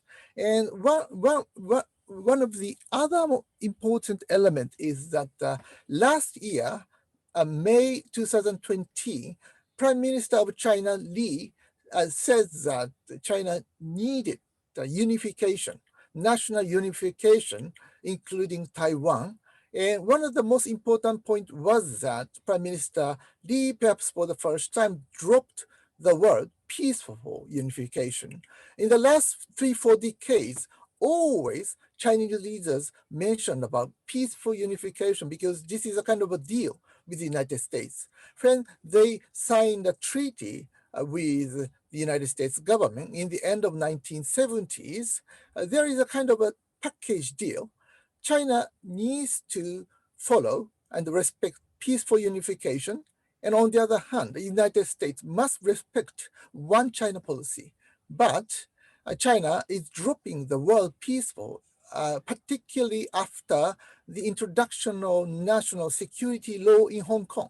So Hong Kong should have been a kind of a model case for a one nation, two system, political system ideology. But now Chinese government is dropping that element, I mean the two systems, because they don't think that they have to respect this kind of a peaceful method to unify the country. Now, Chinese government is thinking that they need much stronger pressure upon Taiwan, including the usage of the military power. So that's why recently security experts, both in Japan and the United States, are saying that it would be quite probable, if not possible, just to see the military clash between Taiwan and China, like my friend in the United States, Jeffrey Horang, recently wrote an article entitled, The United States and Japan Should Prepare for War with China. He's a quite moderate and pragmatic, balanced scholar on the US-Japan security relationship, but he wrote and argues that we now have to prepare for the war against China because China is preparing for it. And it is quite probable within 1 year that we would see some kind of military clash, like Russian invasion in eastern Ukraine. It's not an official war. It's not a total war. It would be a kind of a military clash between the two sides, but China actually is not refraining from avoiding a war with surrounding countries. So that's why we are entering into a new stage of dangerous, really dangerous situation. So this is a really dangerous time for us to think about that. So China is thinking that authoritarian regime now has much stronger advantages than before. And also China is thinking that they now do not really have to care about peaceful resolution of conflicts. To some extent, they began to think that they can rely on military power to solve some of the important issues which relate to the core interests of vital interests of China. So in that sense, we are seeing the rapid decline of the liberal international order, which is based on the rule of law, liberal democracy, free trade, and also peaceful resolution of conflicts. So EU and Japan should collaborate more to enhance these important norms, because both EU and Japan are not military power, not military giants. So if power politics will be back at the center of international politics or global politics, both the EU and Japan will be damaged most significantly, and unlike other military powers such as the United States, China, Russia, because they are powerful enough to be able to respond to the move to the power politics. But EU and Japan cannot effectively respond to these shift to much less peaceful world and much more power politics based world. So this is one point that I like to emphasize on. And on the other hand, of course, Japan and the EU share important norms and values. And slowly, but steadily, I think that the EU is realizing that China is in a quite different kind of system, political system. So that's why since last year, the EU began to use the word systemic rival to describe about China. So like Andrew Small of German Marshall Fund last year wrote, quote, Europe is in the nascent stages of a new decade about China. Last year, the European Union published a strategic outlook paper in which it labeled China as a systemic rival, reflecting a sharp change in its balance of assumptions about the Sino-European relationship. The pandemic is tilting that balance further. So we are entering into the world where we see severe ideological battle, conflict between liberal democracy and the authoritarian regime.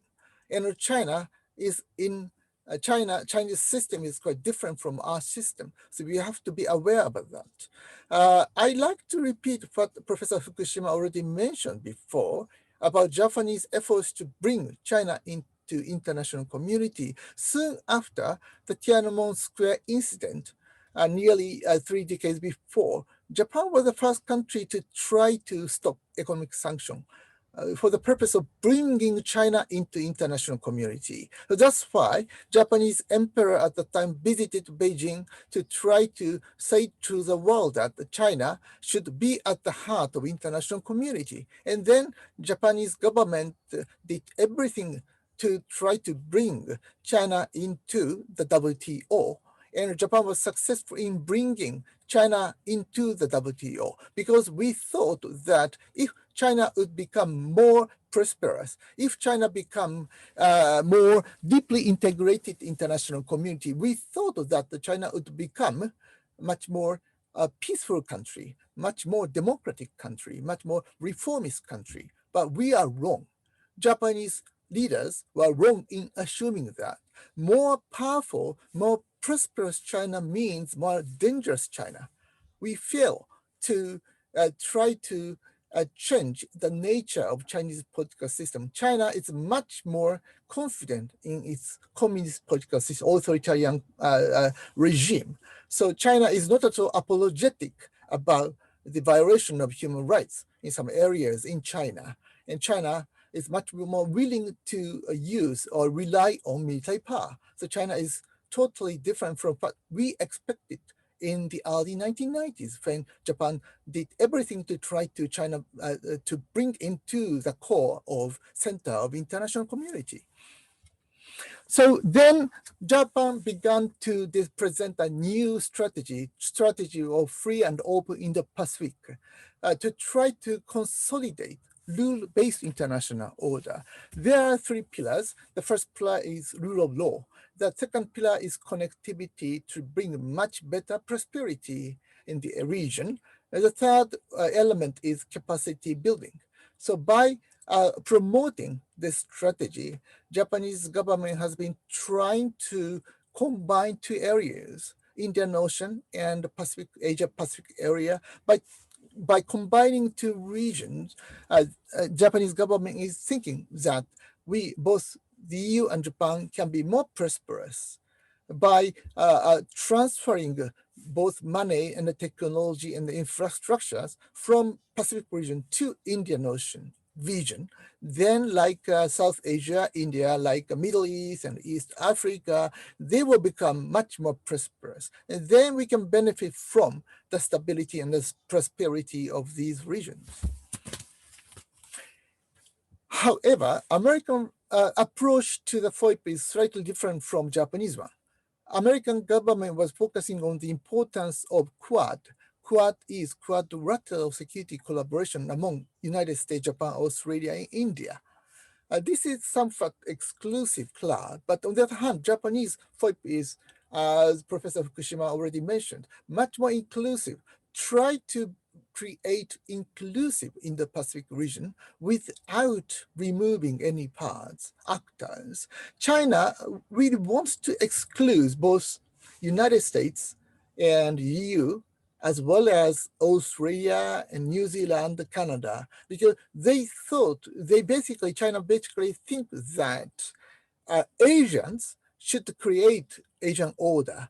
According to China, those white countries are not quite Asian. That's why Asia should be much more consolidated without these European Western powers. But on the other hand, Japanese approach is quite different. Japanese approach is much more inclusive, including United States, Canada, Australia, New Zealand, of course, and also the European Union. So that's why Japanese government basically welcome European participation in the Pacific. This is what Foreign Minister Motegi recently said last month at the first opportunity for Japanese any for any Japanese foreign minister to join in the EU Foreign Affairs Council, even though it's an online format. But Foreign Minister Motegi said that Japan, quote, Japan welcomes that as interest in the Indo-Pacific grow in Europe, Germany and the Netherlands published their respective guidelines on the Indo-Pacific following France, and that the EU has started discussion on the Indo-Pacific. The US engagement is vital for tackling the challenges we face, and the collaboration among like-minded countries is important. We need more European participation because this could bring the consolidation of rule-based international order there. Without the European Union, maybe China would become much more hegemonic and dominant. And without the help of the United States and the EU, maybe China can undermine some of the important values such as human rights and the rule of law and liberal democracy and so on. That's why with the participation of European countries, we can encourage and strengthen some of the important norms such as rule of law and liberal democracy and human rights and so on. So that's what we need, and we welcome European participation. And then we can create inclusive, open and free and open Indo-Pacific region. So that's why we really welcome European participation to encourage this. I think that today's webinar is really effective and timely. And thank you very much for listening to my talk. And I look forward to exchanging views with other panelists. Thank you, Emmanuel. Thank you very much for your brilliant presentation. I forgot to mention that you are one of the best specialists of the appeasement policy of Great Britain during interwar time, and in a way you didn't draw a lesson from history, but I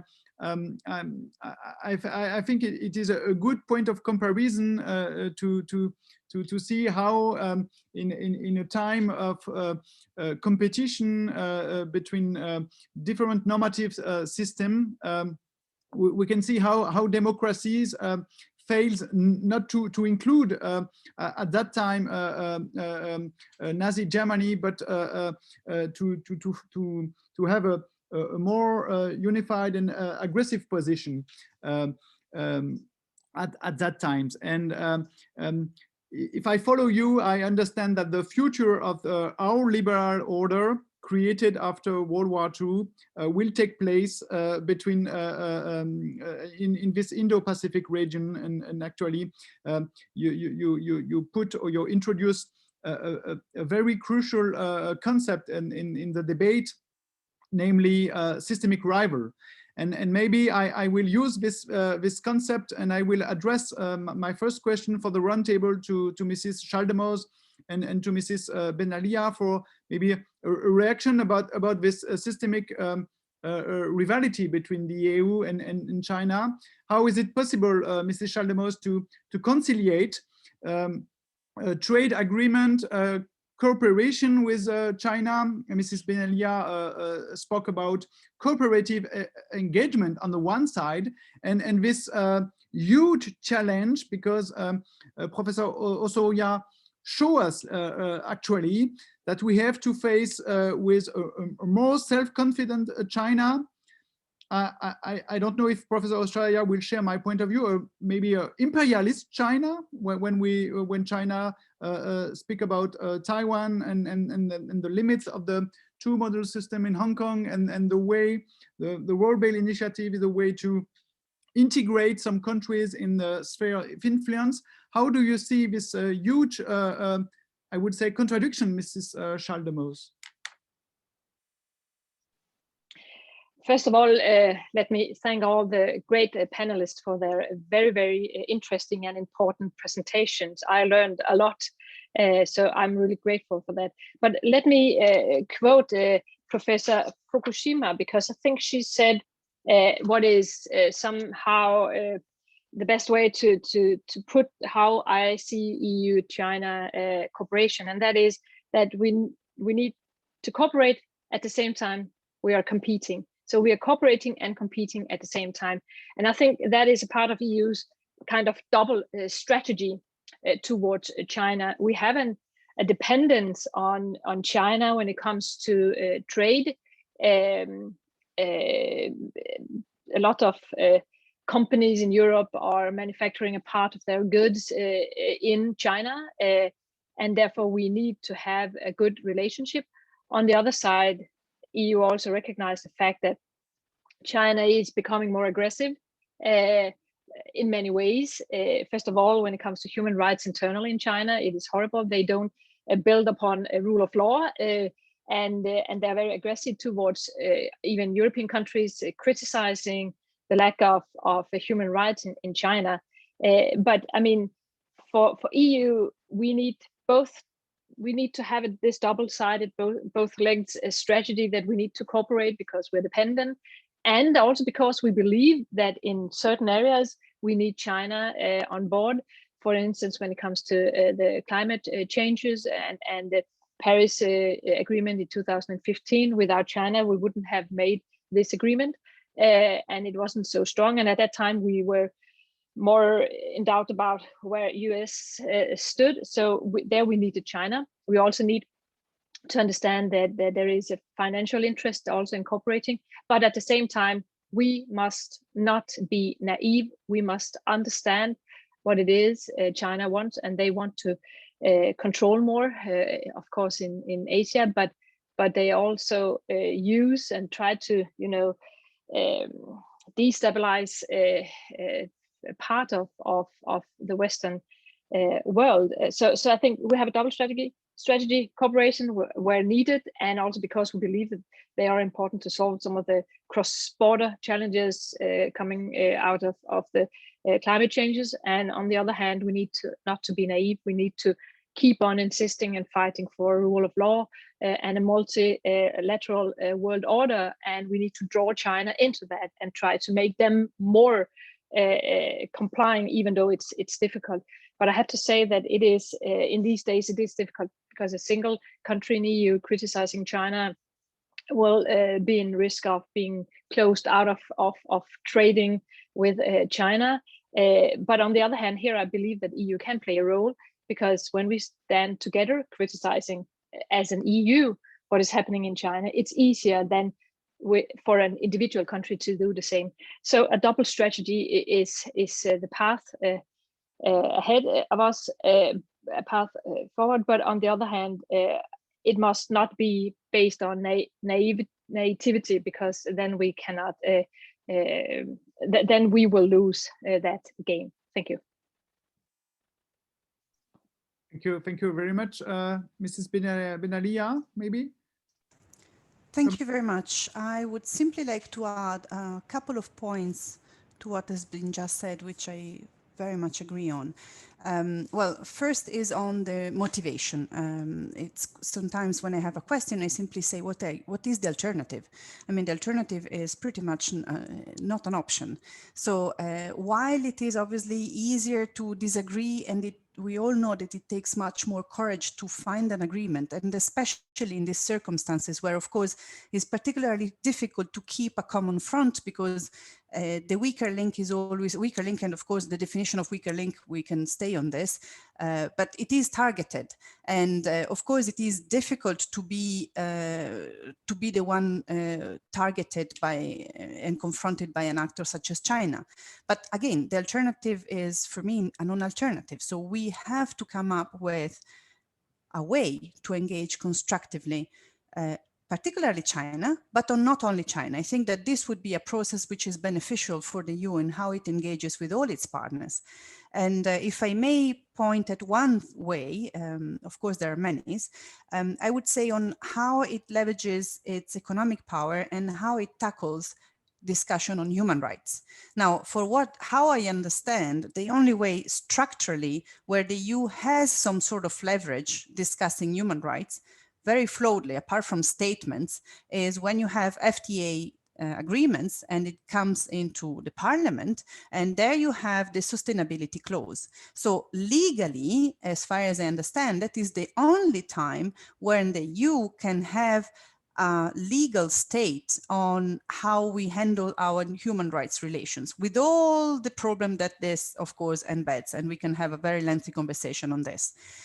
Now, of course, this is way not enough, because if anything, if you're not under an FTA agreement, there's no way to have a legal discussion on how you handle your human rights. So of course, this is way not sufficient. So first, and here, of course, cooperation with our strategic partners could be extremely beneficial, because thinking a little bit outside of the box and coming up to a way, perhaps even jointly, on how to enforce a certain way of handling human rights and minority and environmental laws and labor laws and a long list of issues which are fundamental values, I think this is the first step to take to enforce, because the point here is really how the EU can enforce its position, because as long as it's issued a statement, there's no enforcement there.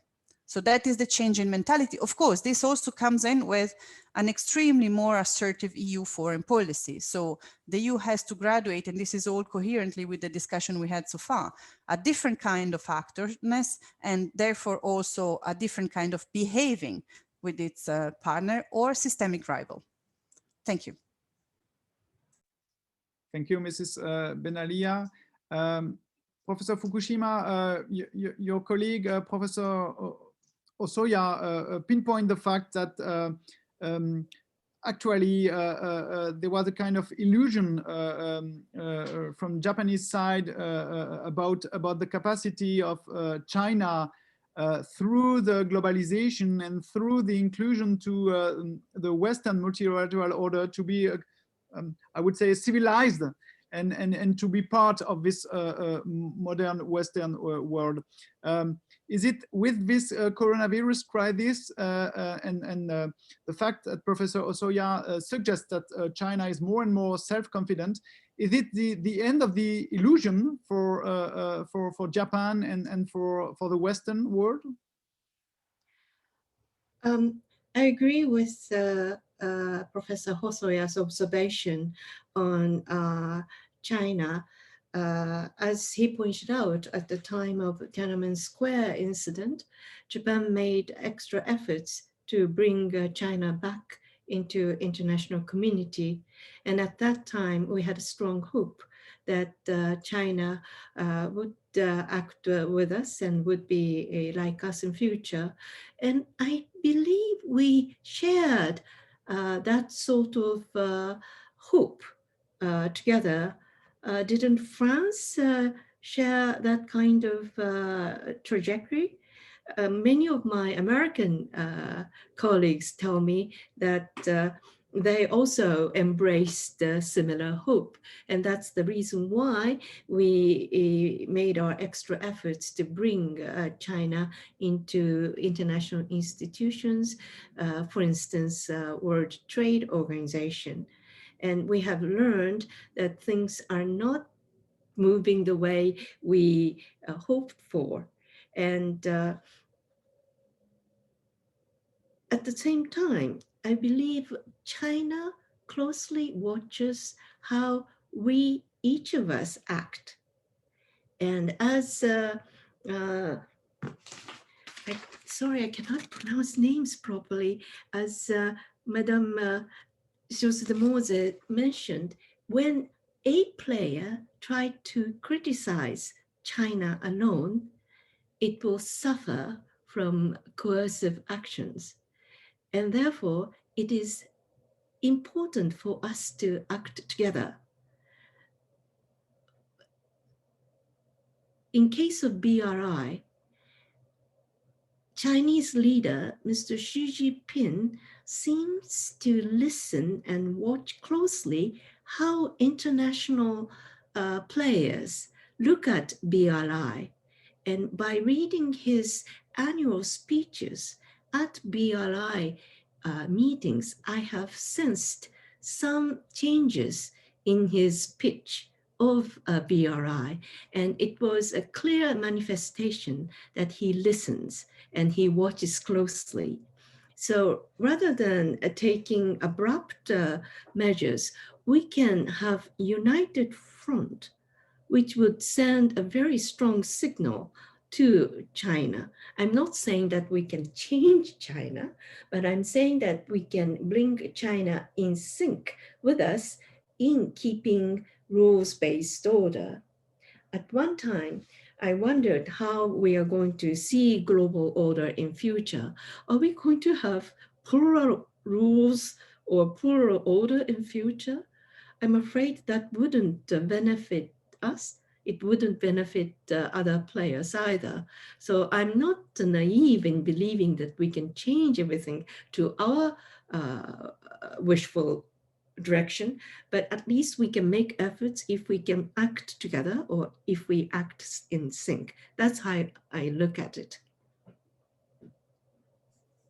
Thank you very much, Professor Fukushima. Professor Osoya, if you allow me a question concerning your position. When I was in Tokyo last year, before the spread of the COVID, I was taking part to a roundtable at the Japanese Institute for International Affairs, and the key word of American scholars and American experts was decoupling. We have to decouple our economy and from China. Do you think is it a realistic option? Because on the other side, Professor Fukushima and Mrs. Schaldemose, Dr. Benalia pinpoint the fact that we have to maintain without naivety a cooperation with China as a global power. Yes, thank you very much. It's a very important question, I think. And Japanese position is basically, I think, softer than American position because, of course, China is Japan's biggest trading partner, as I said. And in total, Japan has been the biggest provider of not just ODA, but also FDI to China. So China needs Japanese investments, Japanese economic relationship. So we maintain, I mean, Japan and China have maintained a very strong economic relationship. So if the United States government advances its decoupling policy, Japanese business companies will suffer much more than American business companies because Japanese economy is deeply integrated into Asian economic system or supply chain. So in that sense, Japan can not basically follow what the US tough China policy is indicating.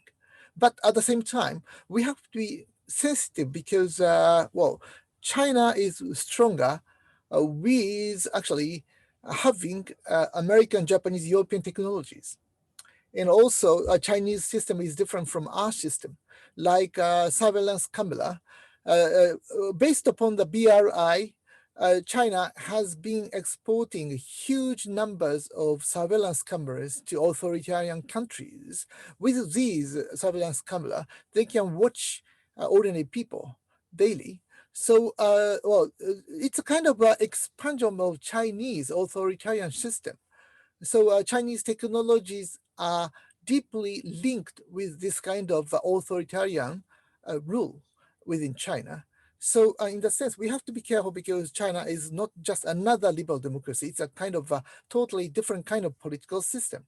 In that sense, on sensitive security areas, because there are many reports about backdoor of Chinese technology, like in the Netherlands and also in Australia, they reported that some products actually leaked some of the important information and or data, or so we cannot protect our privacy or our technologies under this kind of Chinese technological system. So we can introduce some of the goods, like in Japan, we can buy a Huawei smartphones or technologies products.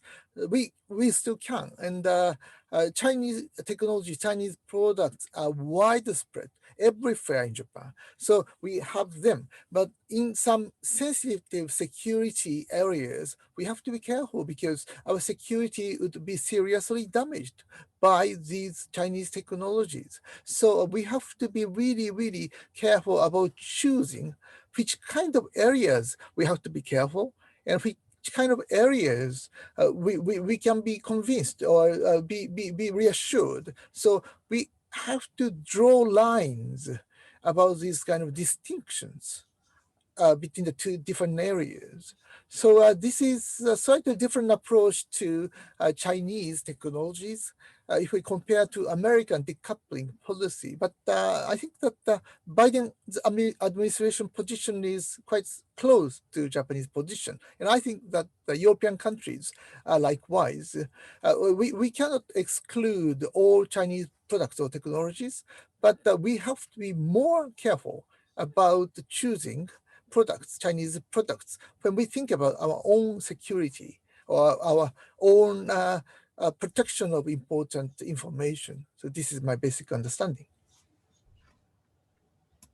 Thank you very much. I suggest to have a second session of a roundtable, and I will open the Q&A session in around 10 minutes after the last exchange of our panelists. So I will invite all the guests, all the participants to ask some questions through the chat, namely the Q&A session. Mrs. Schaldemose, my Japanese colleagues pinpoint the necessity to be careful with Chinese technologies, and we have in Europe this huge debate about Huawei and the 5G. How is it possible to have a more unified European line regarding the challenge of Chinese technologies? Because you spoke in your last statement that we don't have to be naive regarding China, and maybe especially in the field of technologies. Well, it is a difficult question, honestly, but I think that we need to be aware of the risks that China will misuse cooperation in the field of technology, rolling out 5G, etc. So I think that we are working in EU on regulations on dual. We already have some regulation on dual use of technology and the risks around that, and also going up against Huawei and has been, some countries has done it already with some difficulties afterwards, kind of being punished from the Chinese side. And I think that the best thing we can do is to do these things together at EU level. And there is increasing coordination between member states on this. And I also think that the EU Commission has a role to play in this. They know it, and they are working on issues and ways to tackle this. But I mean, some of the best ways to do it is maybe what Mrs. Benalia said, because I think that the European Parliament has to approve the investment agreement between EU and China. And before we will approve it, we have to scrutinize the deal. And during that scrutinizing session, we will probably and hopefully be able to maybe even strengthen the agreement when it comes to human rights, how to tackle rights for workers, etc. And also here, I think that it is useful to have this demands concerning potential surveillance technology. I think that we need to make sure that we will not accept misuse, and maybe the best way to make sure that we don't have a misuse is not to go in and trade with China when it comes to technology questions. But at least an awareness needs to be there, and the European Parliament is quite aware of this, and it is high up on our agenda when we're talking about these things. The scrutiny on the investment agreement will first start now and will last at least a year, I suppose. So we have time to do it. But I mean, my answer to you is we need to be aware. We need to do something. We need to put it into agreements with China and have some firm legal basis and grounds for saying no, or at least demanding things from China. We need not to be naive. But I also have to say, coming from Denmark, I realized we have the Kingdom of Denmark with the Faroe Island is part of the kingdom. And they realized at a certain time they said no to the Chinese Huawei, and then they were put under extreme pressure, and it became a big political scandal on the island. And I think that is because it's a small community in the North Atlantic. very dependent on trade with several partners, and therefore they came under really pressure from China to change their decision, and I think partners don't push that kind of pressure on each other, and if not China will stop that, then we will not be able to cooperate with them at the same level. So we need to have awareness, we need to use legislation, we need to use the approval system on the trade agreements and investment agreements we're doing, and then I hope that we have people, experts knowing how to check whether we are being surveilled or not. So awareness and strong legislation is probably the best tool, and you know, the threat of not approving the investment agreement, I think that could be strong tools in from my perspective. Thank you. Mrs. Benalia, regarding the challenge of Chinese technologies, do you think that the European Union is actually strong enough to be in capacity to not to resist, but to have to draw a line to China in this field? When confronted with such a difficult question, I would have the tendency to change the paradigm in front. If the question is, should I accept an already available technology, which is, you know, is ready there, is a very difficult question, because of course the temptation is there. But what if actually we change entirely the way we look at it? What if the EU, and why not together with Japan, develop the next technology, which is set on different standard? Then the question, should I adopt it today, takes a completely different dimension, because it is not only, it is actually propedeutic of what I will do tomorrow. And actually through this cooperation, and I would also like to throw in, perhaps why not, having India as well together, because if you create this kind of dynamic where India, which of course would bring in completely different skills than what you and Japan could bring in, which are obviously much more based on technology, then you have a completely different power shift. And this is what I mean with changing the paradigm. Sticking to this vision, it's a very opposing vision. Do I take it? Do I not take it? But if we manage to actually change the variables at play, well, the whole discourse is suddenly different. And then I would actually like to chip in one few sentences here on India and the role of India, because I think here it also plays an important role. Of course, India has its problem with the Chinese foreign policy, but it is undeniable that it has an increasing degree of fascination for its political model. And now a world where suddenly you have India as well behaving in a way which is increasingly problematic for the EU based on what we have been saying until now, human rights which are dealt in a way which is not in line with what the EU and Japanese values are. And then you suddenly start having a critical mass which is no longer based on those values, but unfortunately may always shift and put those values in minority. So I think that here is very important to make an investment, because again, let's not look only at the world in 5 years' time, but let's look at it in 10, 15 years' time. If the power shift, then the situation will be even more problematic than what it is today. Thank you very much for your plea for a change in the way to see and to tackle the problem, and maybe to think a new paradigm. Professor Fukushima, if we change the paradigm and if we enhance the cooperation, I would like to ask you a kind of realistic question. Do we have a chance not to become Japan and the EU a kind of second-rate powers? Is it actually our only way to save our power in this competition between two global powers, the US and China? Thank you. That's a very important question, and equally tough question. I do not want to see EU and Japan as a second-rate power. Rather, I would like to look at EU and Japan as indispensable powers. At one time, I discussed smart power with Professor Joe Nye when he came up with the idea after soft power. And I asked him why smart power is not gaining popularity over soft power. And he giggled and told me, it seems smart power is not hard enough. And we laughed together.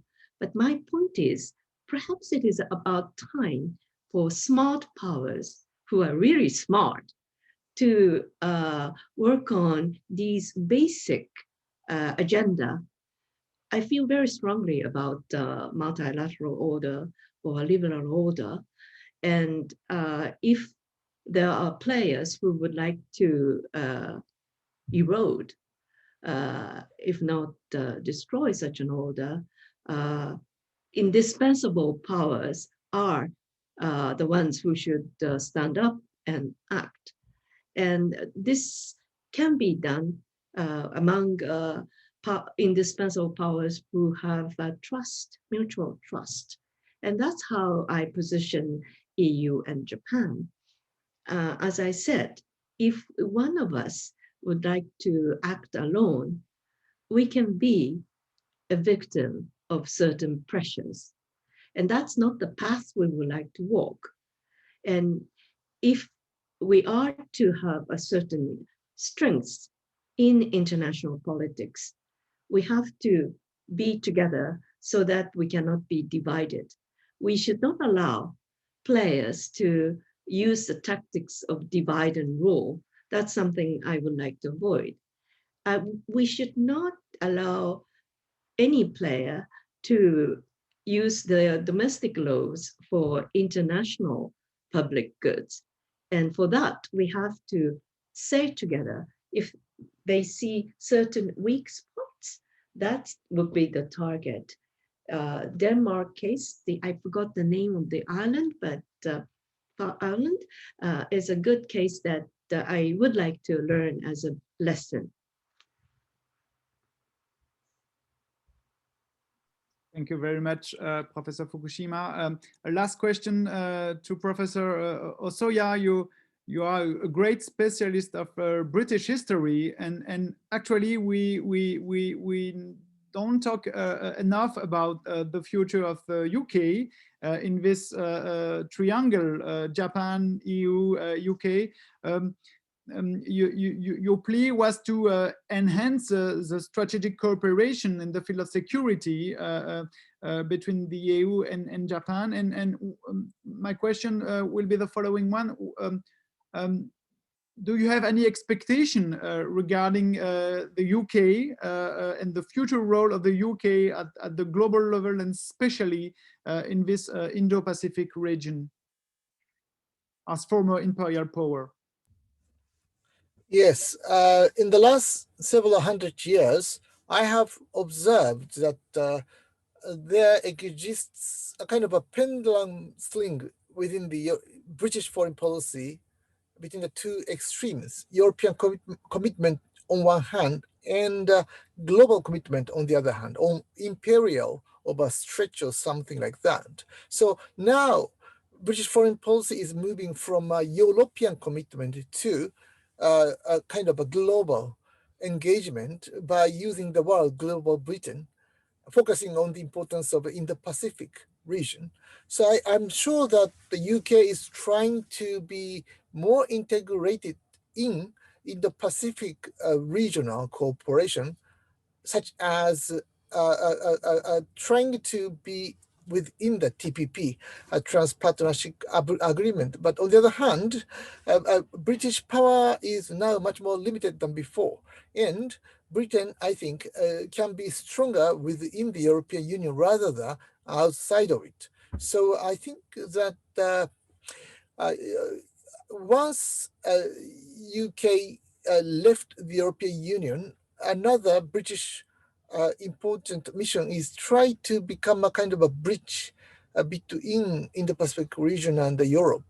And I think that the UK will soon be realized the importance of collaborating with European friends rather than leaving the European Union without any further cooperation. So once I think that the British people realize the importance of cooperation with the European Union.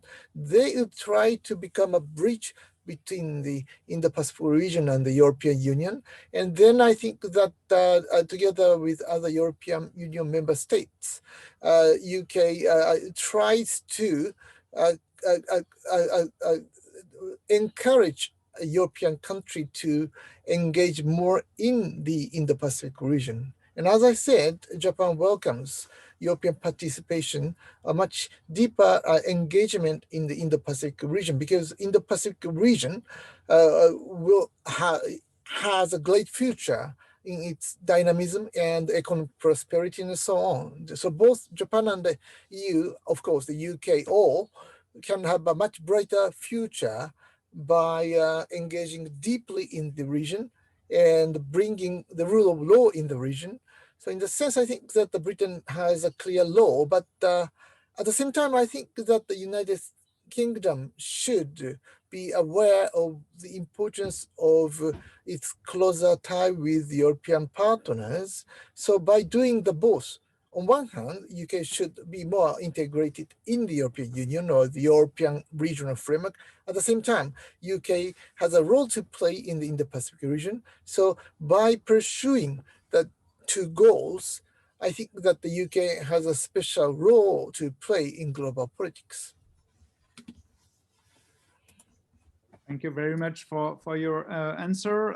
We have now around 15 minutes for a Q&A session, and I will immediately submit the first question, and I will address the question actually to the four panelists, even if I have the impression that the question is addressed to our Japanese colleagues. From one of our students, Colin Doridan. Does the end of Brexit at the beginning of the year and the resignation of the Japanese Prime Minister Shinzo Abe last year represent a chance for Japan-Europe cooperation, or on the contrary, does it represent a kind of hard blow in a period of pandemic? I don't know who actually wants to answer this question about the consequences of the political change at the head of Japan government, because actually Shinzo Abe was the kind of architect of the Indo-Pacific region and this bi and multilateral policy with a democratic regime in the region. Professor Fukushima, maybe on this aspect? Sure, I'm sure Professor Hosoya would like to address this question as well. Prime Minister Suga, who had succeeded Prime Minister Abe, clearly mentioned that he is going to succeed Prime Minister Abe's foreign policy. He has made it clear in his policy speech to the Diet in October, as well as in January. He has also succeeded a free and open Indo-Pacific. He makes much of our relations with ASEAN, and that is something he has inherited from former Prime Minister Abe.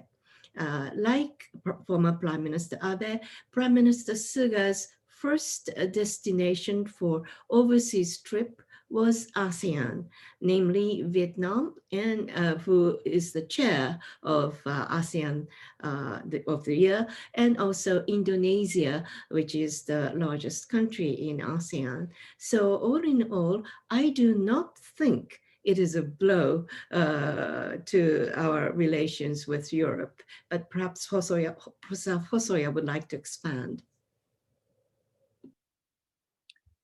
Professor Osoya, would you like to complete the answer of Professor Fukushima? Because before I give the floor to Mrs. Schaldemose, probably about the Brexit and the consequences for the Japanese-EU cooperation. Well, of course, I am also curious about European response to that question, but before that, let me add one point. I think that under the current spread of the coronavirus, every country, including Japan, United States, or other European countries, every countries are becoming much more inward-looking.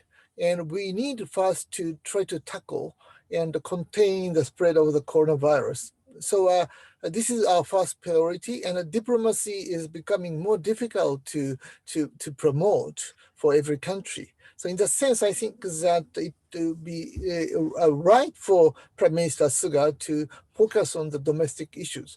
But on the other hand, Prime Minister Suga is different from Prime Minister Abe.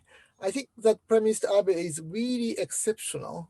Once in 100 years or so, who really has a clear vision for global politics. But other Japanese prime ministers usually do not have such kind of visions. So it would be difficult perhaps for Prime Minister Suga to do the same as Prime Minister Abe did. But on the other hand, Prime Minister Suga really respects the role of Foreign Minister Motegi or the role of Japanese Foreign Ministry. And of course, Japanese Foreign Ministry fully understands the importance of EU-Japan cooperation. And particularly, I like to point out that cooperation among like-minded countries means that cooperation amongst a kind of a middle parts like Japan, Australia, Canada, or ASEAN countries and the European Union member states and the UK and so on. These countries actually have similar kind of mind in international politics.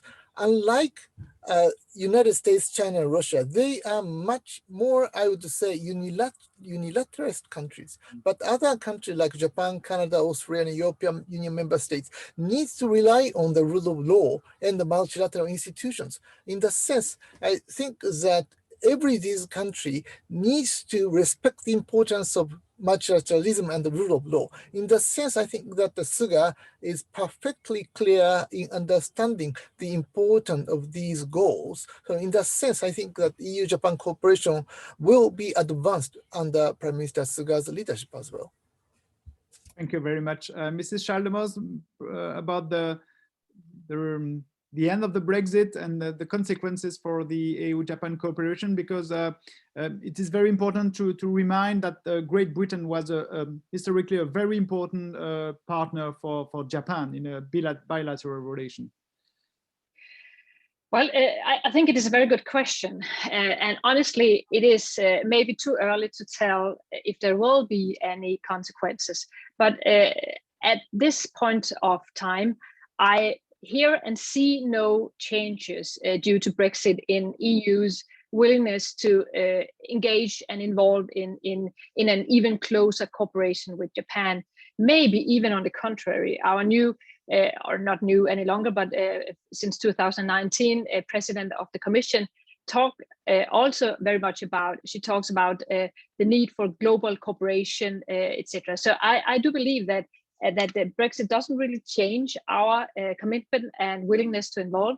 And if it even does anything, it might even want us to be even more involved with partners globally to show that Brexit did not have any consequences. However, it is of course interesting that former Prime Minister Abe, he was a long-standing Prime Minister, and he had a very close relationship to EU. Had a lot of meetings with former President of the Commission, Juncker.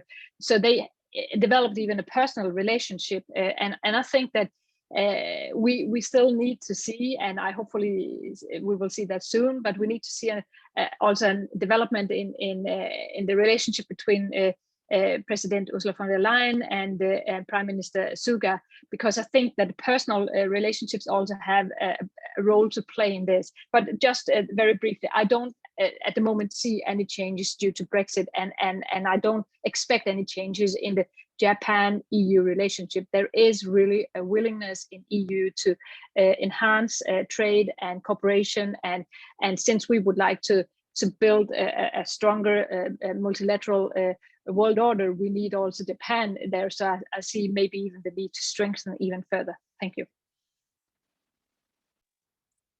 I have two last very interesting questions, and I would like to offer you this two questions and give to each panelist the possibility not only to answer this question, but to make a kind of last statement for the last minute, but a short statement. But the two questions are very, very interesting. One question, is maybe more addressed to the Japanese colleagues. It has to deal with the issue on the South Kuril Island, this point of tension between Russia and Japan. And the question is this not proof of the ineffectiveness of traditional diplomatic tools regarding the fact that there is no formal peace treaty between Russia and Japan? First question. And the last question is a more global question and is addressed to each panelist. Do you think, considering the reality of international relationships now, is it possible for the European Union and Japan to be a kind of third pole between the American on the one side and the Chinese on the other side, between American and Chinese imperialism? Do you think there is a kind of a space for a third pole composed of Japan and the EU?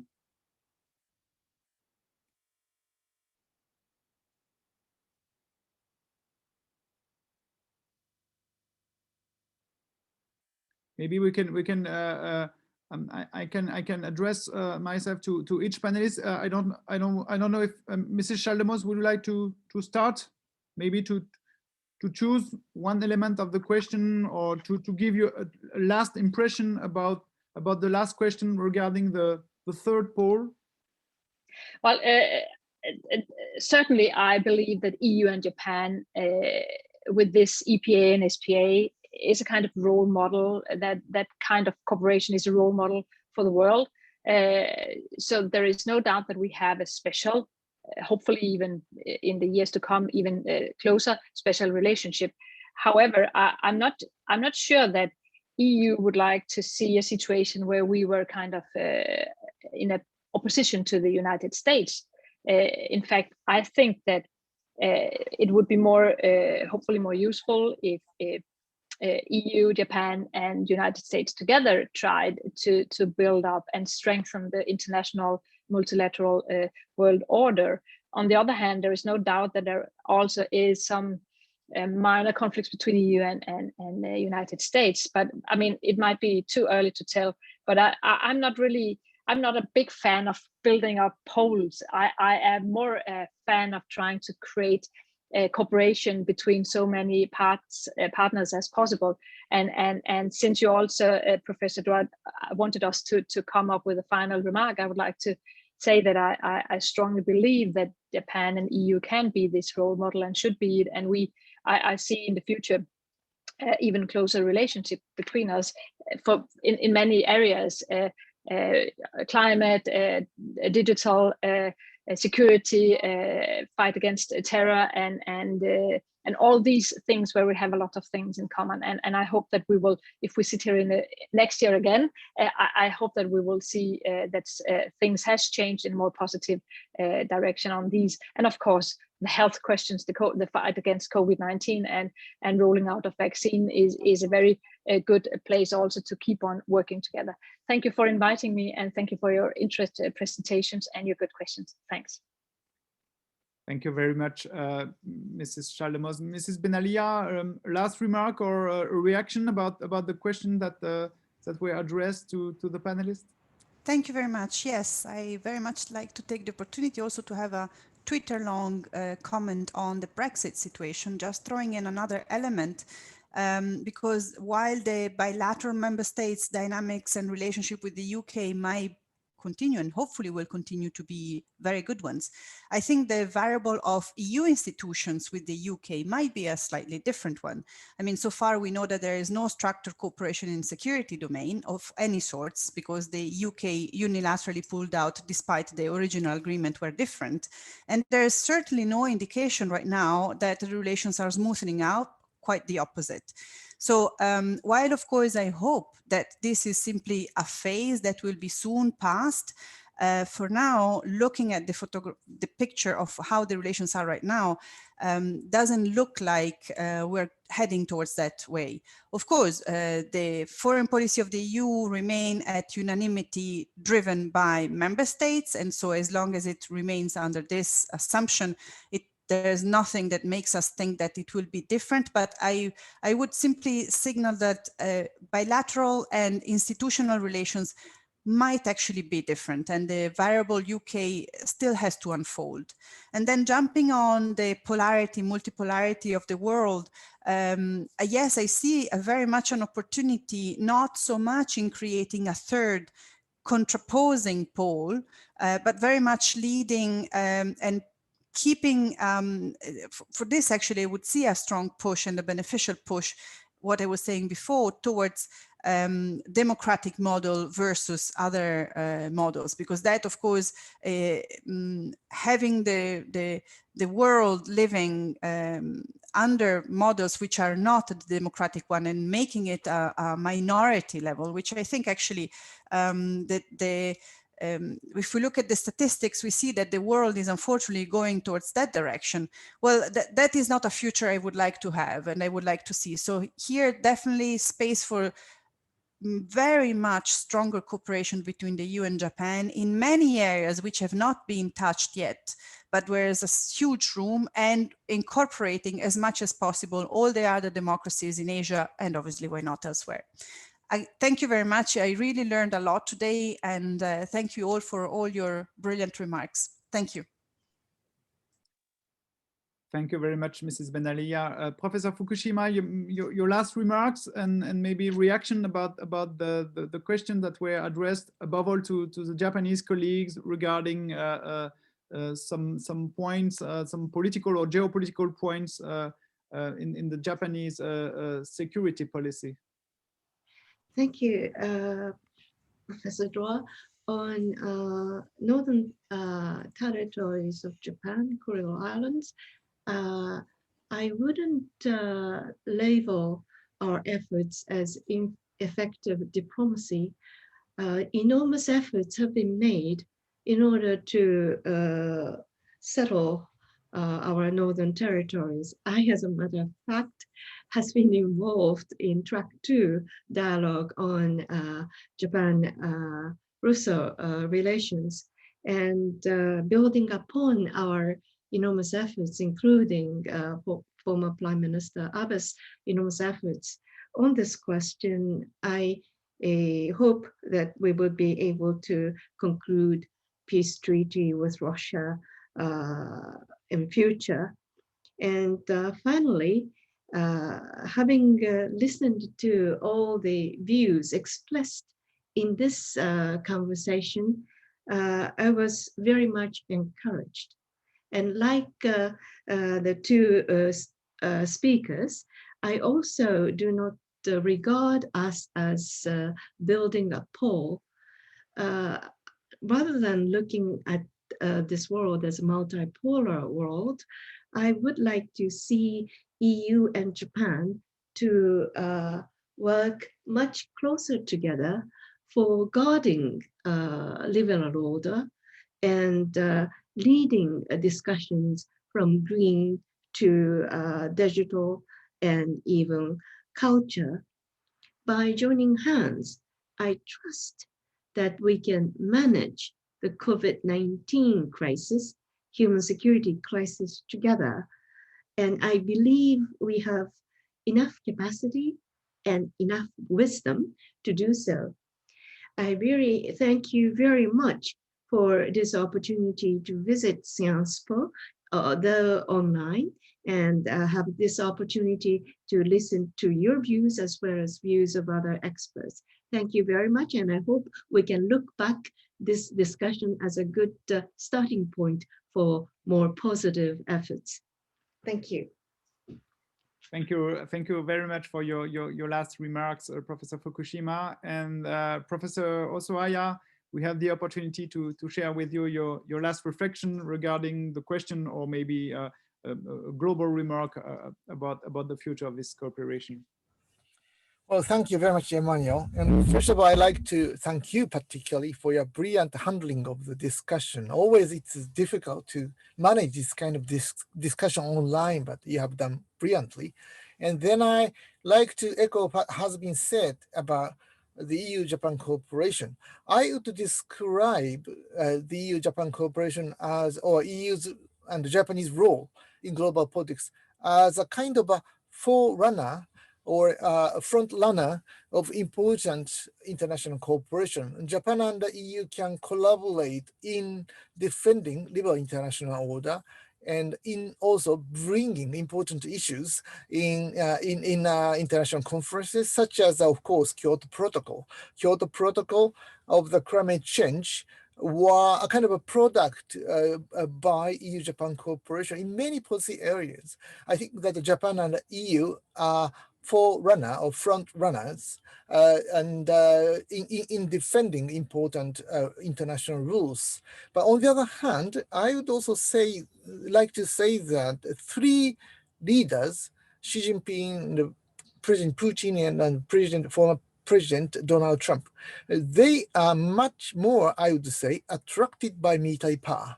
And they are respecting their own military power, and they believe in the importance of power politics. They are attracted by power. That's why by using their own powers, I mean the Russia, China, and the United States, they think that they could do what they want to do. By undermining some of the important international rules. So in that sense, like President Putin and President Xi, they now think, as I talked in my initial presentation, they might think that they are not very much constrained by previous agreements or international law or treaties. In that sense, I suppose that President Putin is now much freer, much more flexible in maintaining their territory, I mean the Kuril Island Northern Territories, without respecting previous agreements with the Japanese government. And China as well, I mentioned about the danger of Senkaku Islands. Of course, Japan and China have agreed on in many joint declarations or agreements on relying on the importance of peaceful resolution of crisis. But now I would say that Chinese government is much more willing to rely on military power to try to change the status quo, as they did in the South China Sea. So in a sense, we are in a very difficult world, difficult and dangerous world. And in this world, I think that there are many areas where Japan and EU should collaborate much more deeply in defending, as I said, liberal international order or rule-based international order. It depends on Japan's role and the EU's role, whether we can maintain current or develop and advance the current rule-based international order. Otherwise, we will see within years, we will see more wars or crises without international law or human rights and so on. So in that sense, I think that the Japan and EU have much bigger role to play in trying to defend and advance and develop rule-based international order. This is my last word. Thank you very much, Inji, for your brilliant role. Thank you very much for your last remark. It is now noon in Strasbourg and Brussels, 8 p.m. in Tokyo. And like Professor Benalia, I learned a lot today, and it was actually in this difficult moment in France, because maybe the mood is not so good. It was actually a pure moment of intellectuality, and it was good to hear your wise and brilliant reflection. It was very important to share this perspective from Japanese and from European points of view with all you four panelists, and I would like to thank you very warmly for sharing your reflections, for spending your time with us and with our students. And this digital connectivity, sponsored by a US platform, actually has given us the possibility to be in contact and to share this moment. And it was very important for me, for Sciences Po, probably also for the Japanese consulate to have this moment in the middle of the crisis in Europe. And I would like to thank you. I would like also to thank the participants for taking part at this webinar, for having the possibility to ask questions. And I wish you a good afternoon in Denmark and Brussels, and a good night or good evening in Tokyo for Professor Fukushima and Professor Osoya. Thank you very much. Thank you very much. Thank you very Bye. much. Thank you very Thank much. you.